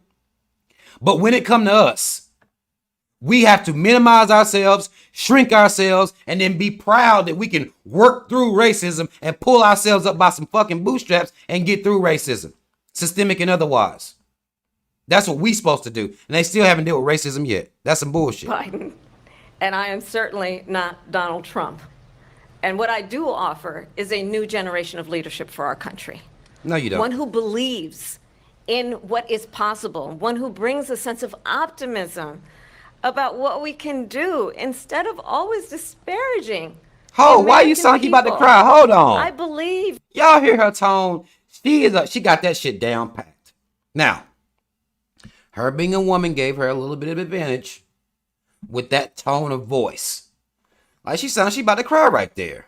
Oh, let me go back a little bit. Like, just so disparaging. Like, bitch, I mean, y'all ain't dealt with race yet. Who brings a sense of optimism about what we can do instead of always disparaging the American people. I believe in what we can do to strengthen our small businesses, which is why I have a plan. Let's talk about our plans and let's compare the plans. I have a plan to give startup businesses $50,000 tax deduction, to pursue their ambitions, their innovation, their ideas, their hard work. I have a plan, $6,000 for young families for the first year of your child's life. That's a tax credit. In that most critical stage of your Fact child's checkers. development. Fact checkers, moderators, white man moderator, Kamala adjacent moderator.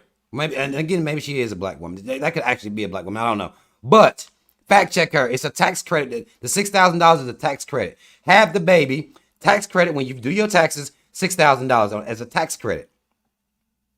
For the first year. Not for life. Not the whole 18. Right? First year. Tell the truth.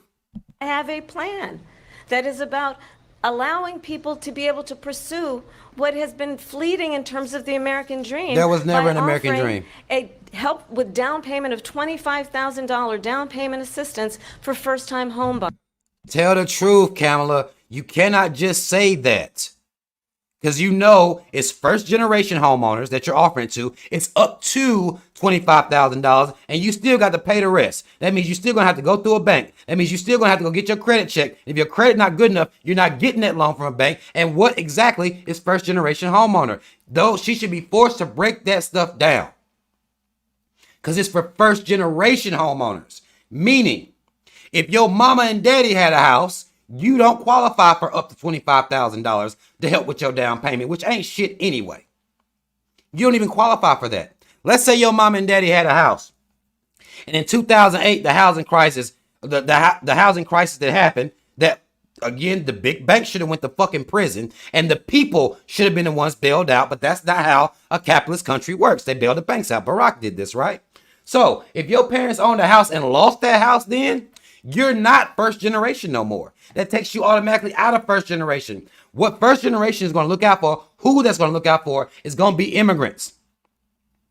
Okay? That's not the immigrants' fault. This is not me making an enemy out of immigrants because people in positions of power are writing legislation for them. I refuse to make an enemy out of them.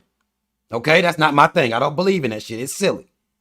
But if she's going to write legislation that says first generation homeowner, and she's not clarifying that here. Anybody that want a house, here, I got $25,000 for you to help you with the down payment, which people with the state of the economy and the fact that jobs don't pay people, they can't afford it anyway. What about the fucking mortgage rate after the down payment? Some of these mortgages up to $2,500, $3,000 mortgages. Let's talk about the whole system. If you're not going to deal with the whole system, you just running your motherfucking mouth. It just is what it is. Buyers. That's the kind of conversation, I believe, David, that people really want tonight, as opposed to a conversation that is constantly about belittling and name-calling. Let's turn the page Vice President and move Harris, forward. thank you. Let's turn to policy. President Trump, we have to move on. President Trump. Let's turn to policy, please. Look, Trump like, no, I'm not letting this hoe get away with all of that. Defund the police. She has a She's not going to defund the police. She is the police, Trump. Stop saying she's going to defund the police. Stop it. That is a bad talking point. She is the cops. Confiscate everybody's gun. President Trump. And she ain't said nothing about guns. Trump.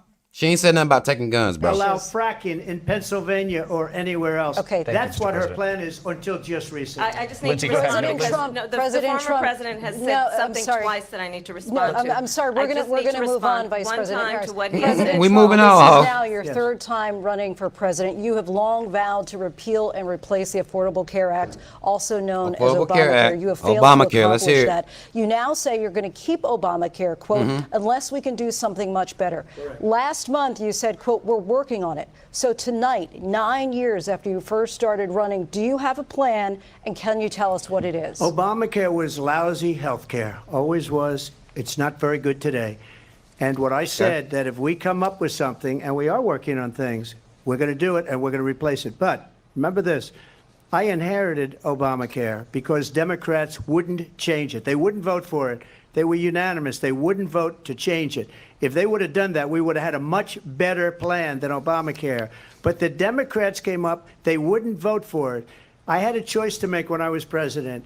Do I save it and make it as good as it can be, never going to be great, or do I let it rot? And I felt I had an obligation, even though politically it would have been good to just let it rot and let it go away. Okay. I decided, and I told my people, the top people, and they're very good people. I have a lot of good people in that administration. We read about the bad ones. We had some real bad ones, too, and so do they. They have really bad ones. The difference is they don't get rid of them. But let me just explain. I had a choice to make. They keep them on Do I payroll. save it and make it as good as it can be, or do I let it rot? And I saved it. I did the right thing. But it's still never going to be great, and it's too expensive for people. And what we will do is we're looking at different plans. If we can come up with a plan that's going to cost our people, our population, less money and be better health care than Obamacare, then I would absolutely do it. But until then, I'd run it as good as it can be run. So just a yes or no, you still do not have a plan? I have concepts of a plan. I'm not president right now. But if I'm thinking about come shit. up with That's basically, I'm thinking about shit, but it ain't even relevant right now. We ain't in there yet. Basically, I'm thinking about some shit, but we ain't there yet. They ate him up for saying that though. They ate his ass up for saying he got concepts of a plan. something, I would only change it if we come up with something that's better and less expensive. And there are concepts and options we have to do that. And you'll be hearing about it in the not too distant future. Vice President Harris, in 2017, you supported Bernie Sanders' proposal to do away with private insurance and create a government-run healthcare system. 2 years later, you proposed a plan that included a private insurance option. What is your plan today? Flip-flopping again. Well, first of all, I absolutely support, and over the last 4 years as vice president, private healthcare options. But what we need to do is maintain and grow the Affordable Care Act. But I'll get to that, Lindsay. I just need to respond to a previous point that the former president has made. I've made very clear my position on fracking. And then this business about taking everyone's guns away. Tim Walz and I are both gun owners. We're not taking anybody's guns away. So stop with the continuous lying about that. Okay. We tote heat, nigga. Fuck you mean I'm taking somebody's gun when I'm toting them myself? Fuck you talking about? Hey, she said she got that heat on him. That's what she said. As it relates to the Affordable Care Act, understand, just look at the history to know where people stand. When Donald Trump was president, 60 times he tried to get rid of the Affordable Care Act. 60 times. I was a senator at the time when I will never forget the early morning hours when it was up for a vote in the United States Senate. And the late, great John McCain, who you have disparaged as being, you don't like him, you said, at the time because he got caught. He was an American hero. Did Trump say that for real? Hold on. Trump said McCain basically a hoe. He got caught. If you fighting in the wars and shit and you getting caught, if you out here getting caught, you a hoe. Trump wild if he said that John for real. McCain, I will never forget that night, walked onto the Senate floor and said, no, you don't. No, you don't. No, you don't get rid of the Affordable Care Act. You have no plan. And what the Affordable Care Act has done is eliminate the ability of insurance companies to deny people with pre-existing conditions. Okay. I don't have to tell the people watching tonight, you remember what that was like? Remember when an insurance company could deny if a child had asthma, if someone was a breast cancer survivor, if a grandparent had diabetes? Look. And thankfully, as I've been vice president and we... Listen to her tone. Yo, listen to her tone. This is where she started pulling on the heartstrings, talking about how things were and how disenfranchised people were that needed medications and how unfair the medical insurance companies were to pre-existing conditions. That's pretty good. Over the last 4 years have strengthened the Affordable Care Act. We have allowed for the first time Medicare to negotiate drug prices on behalf of you, the American people. Donald Trump said he was going to allow Medicare to negotiate drug prices. He never did. We did. And now we have capped the cost of insulin at $35 a month. Since I've been vice president, we have capped the cost of prescription medication for seniors at $2,000 a year. Should be free. And when I am president, we will do that for all people, understanding that the value I bring to this is that... Let me tell you about the Affordable Care Act. One, I believe we should have a universal health care, okay? And it's not impossible. They act like it would be the most expensive thing in the world. It's not. If they just stop sending money to Israel, sending money to the Ukraine, throwing money into the military-industrial complex, everybody could have affordable health care. Everybody could. Not only affordable, let me take the word affordable back. Free health care, free medication. Because the government can take all this money that they send everywhere else and use that to keep the people in this country healthy as is and getting proper health care. Instead, Flint's water, right? Still fucked up, ain't it? And here we go talking about for them to act like they care about the medical conditions of people, but they're putting GMOs all up in the food. The water is fucking dirty.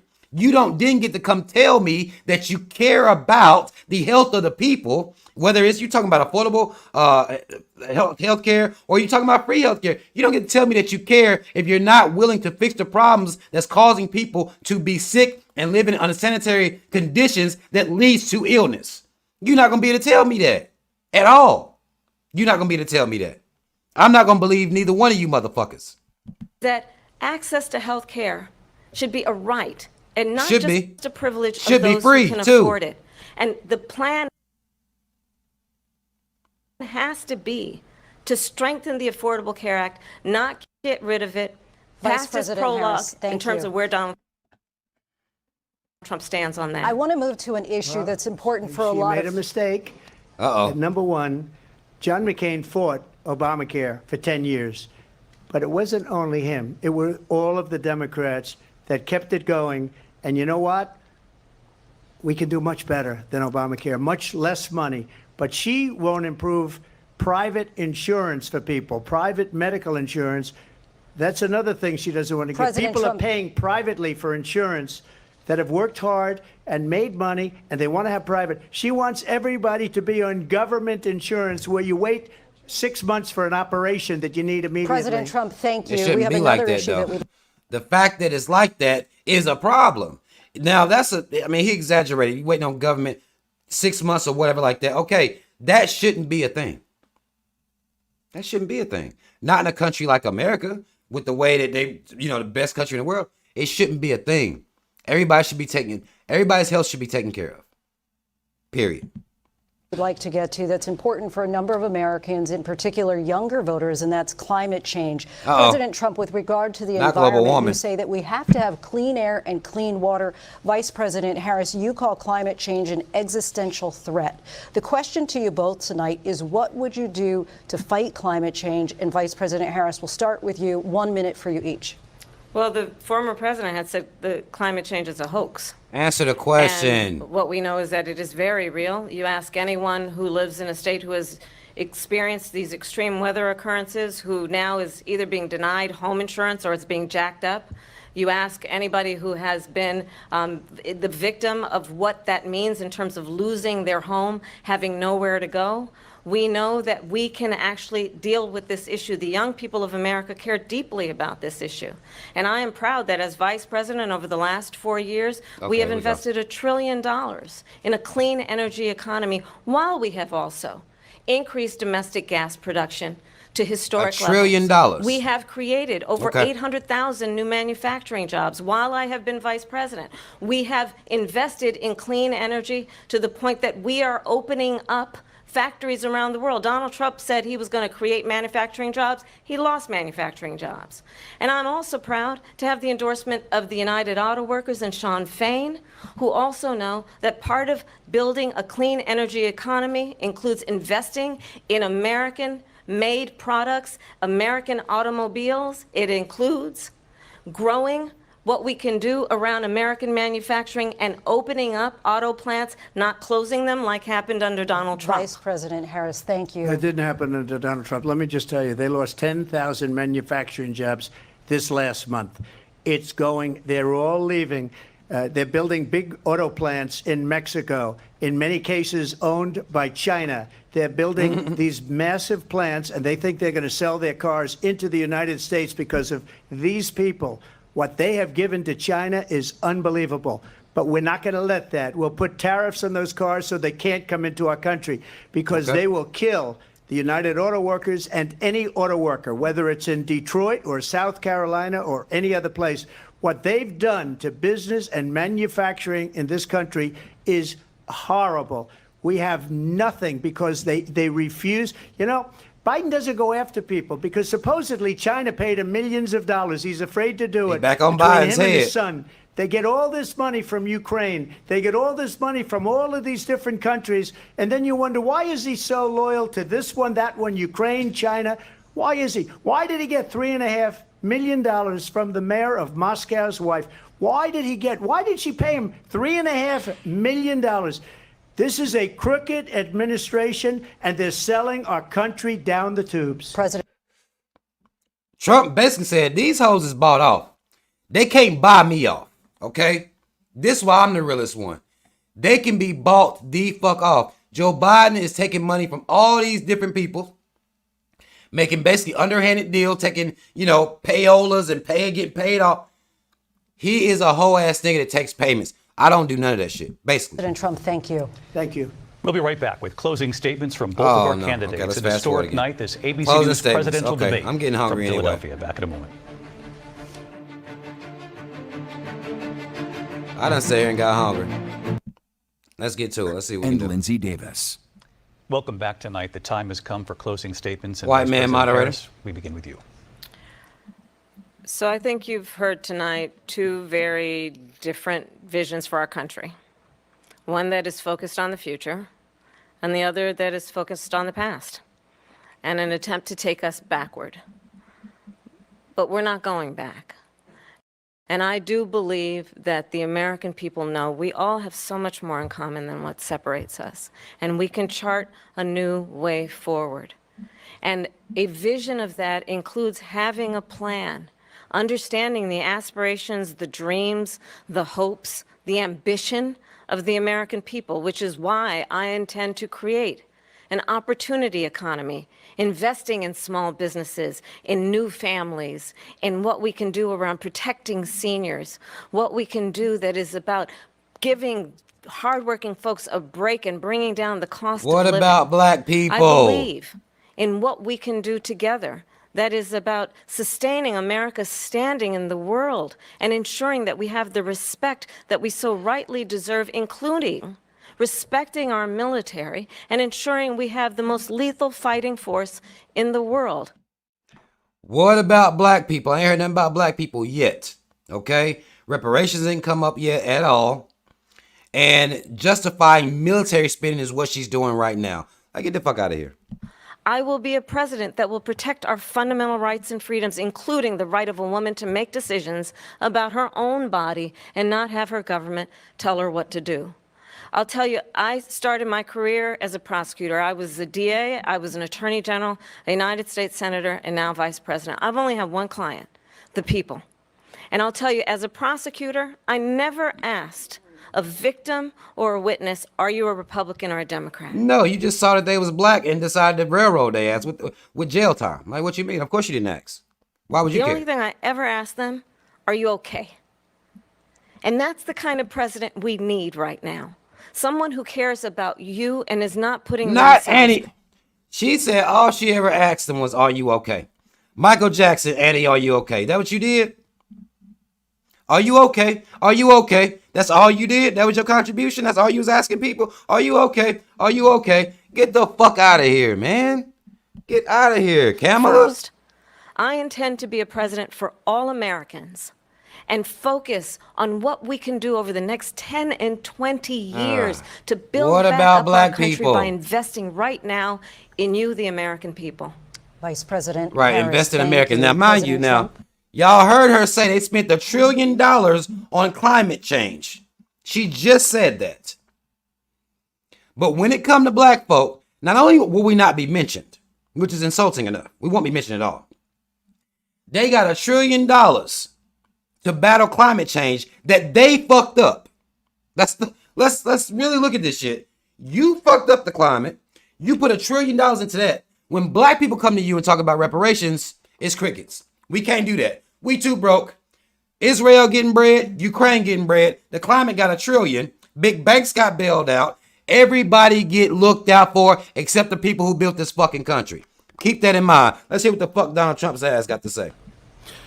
So she just started by saying she's going to do this, she's going to do that, she's going to do all these wonderful things. A fact, Why a bar. Okay. hasn't she done it? She's been there for 3.5 years. Okay. They've had 3.5 years to Okay. fix the border. They've had 3.5 years to create jobs and all the things we talked about. Why hasn't she done it? She should leave right now, go down to that beautiful White House, go to the Capitol, get everyone together and do the things you want to do, but you haven't done it and you won't You ain't do done it shit. because you believe in things that the American people don't believe in. You believe in things like we're not going to frack, we're not going to take fossil fuel, we're not going to do things that are going to make this country strong, whether you like it or not. Germany tried that, and within 1 year they were back to building normal energy plants. We're not ready for it. We can't sacrifice our country for the sake of bad vision. But I just ask one simple question. Why didn't she do it? We're a failing nation. We're a nation that's in serious decline. We're being laughed at all over What the about world. black people? All over the world, they're laughed. I know the leaders very well. They're coming to see me. They call me. We're laughed at all over the world. They don't understand what happened to us as a nation. We're not a leader. We don't have any idea what's going on. We have wars going on in the Middle East. We have wars going on with Russia and Ukraine. We're going to end up in a third world war, and it'll be a war like no other because of nuclear weapons, the power of weaponry. I rebuilt our entire military. He's done said World War III a couple times, okay? Now, I'm thinking he's fear-mongering. I'm thinking because that's kind of a tactic that politicians can use, to fear-monger people. He said World War III a couple times. She gave a lot of it away to the Taliban. She gave it to Afghanistan. What these people have done to our country, and maybe toughest of all, is allowing millions of people to come into our country. Many of them are criminals, and they're destroying our country. The worst president, the worst vice president in the history of our country. President He Trump, loves saying shit like thank you. that. And that hold is on, our... Hold on. Let me get that shit out of here. Hold on, y'all. That was the end of it. Listen, I really hope that you guys enjoyed spending this time with me as we went through here and broke this shit down. Let me tell y'all something. Let me just say, when it comes to politics and politicians, I understand the game, okay? So it makes me be able to hear both sides and speak to and about both sides and criticize both sides fairly and evenly. Both of them still anti-black. I didn't hear nothing about our people in particular, even though they campaigned to us, and the Democrats in particular. Kamala should have been talking about black people a lot because they rely on black people voting for them. Now, again, I do not believe that the popular vote matters. I don't think that you're going into a booth and you're changing the fucking world. It's not happening, okay? Because this is an oligarchy. This is a plutocracy. This is not a democracy in any type of way.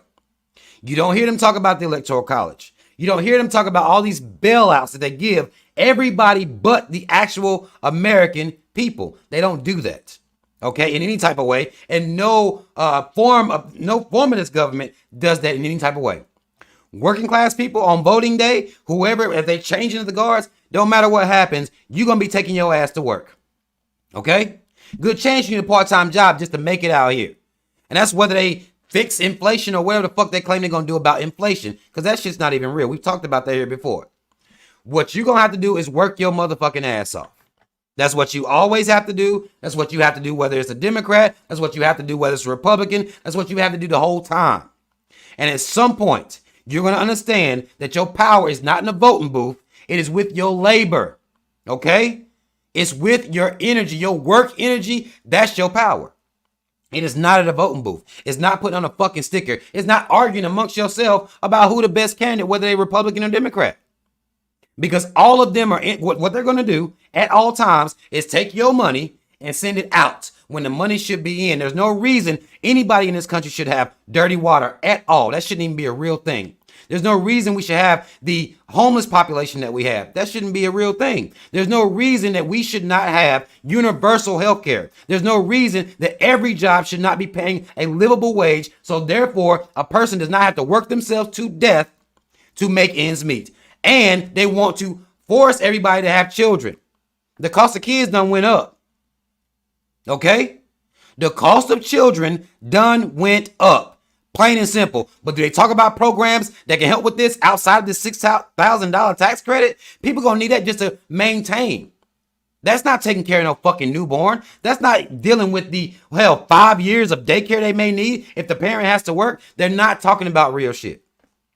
This is why I look at this, why I can go follow along with it. I can laugh with him and all this shit. But when it comes down to it, all these motherfuckers are full of shit and they have no interest. You didn't hear working class not once. They talk about the middle class and they won't even define what the fuck that is. What range is that? What does that even mean? Is Donald Trump a better president, a presidential candidate than Kamala? No, both of them trash. The entire system is trash. And until we come to grips with that, We're going to keep running on this wheel. We're going to keep, doing what the fuck they tell us to do. We're going to keep believing that we just keep voting and voting and voting and voting. And maybe it matters who your mayor is. Maybe it matters who your governor is. No, the fuck it don't. Your gas price is still going to be high if they high. The food price is still going to be high if they high. They're still going to target black people in particular, because I'd be damned if I'm going to sit here and talk about Ann Brown. I don't give a fuck about Brown. I'll let AOC talk about brown people. Black people are going to be targeted by this fucking system no matter who's in office, because our bodies fill these private prisons. You hear them talk about private prisons? No, you don't. They don't talk about real shit that affects us in a real way. They just hoping that we stay on this motherfucking hamster wheel and keep trying. That's what they hope. Okay? Now, hopefully, y'all made it through here with me. I appreciate y'all for taking this time with me. Y'all know, my team, B123, we understand what politics are. We understand that we spell Republican with 3 Ks. We spell Democrat with 3 Ks. We spell America with 3 Ks. And we understand that this is a fucking corporation. Okay? That's what the reality is.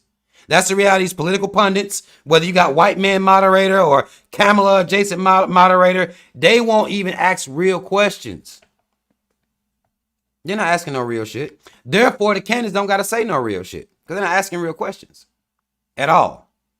You shouldn't have told me you spent $1 trillion on climate. Why the fuck you tell me that? Why'd you let anybody hear that?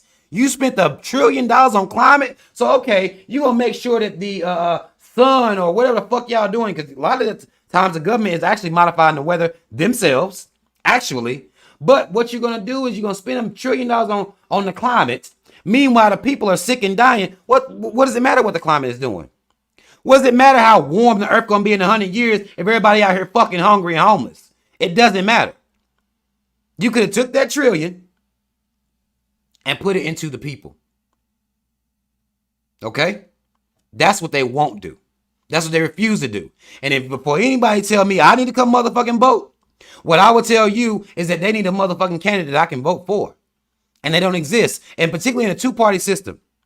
They don't exist.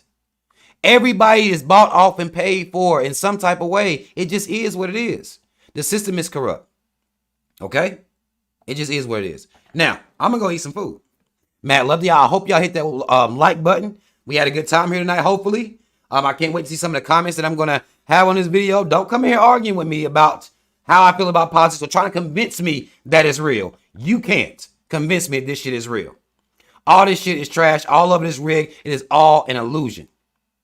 And as long as we buy into the illusion will continue to be our reality until we decide to change it. Until we stop being afraid and go change it. Okay? Matt, love to y'all. Shout out to you, Rob. Y'all know what the fuck it is. Black first, second, and third. I'm out.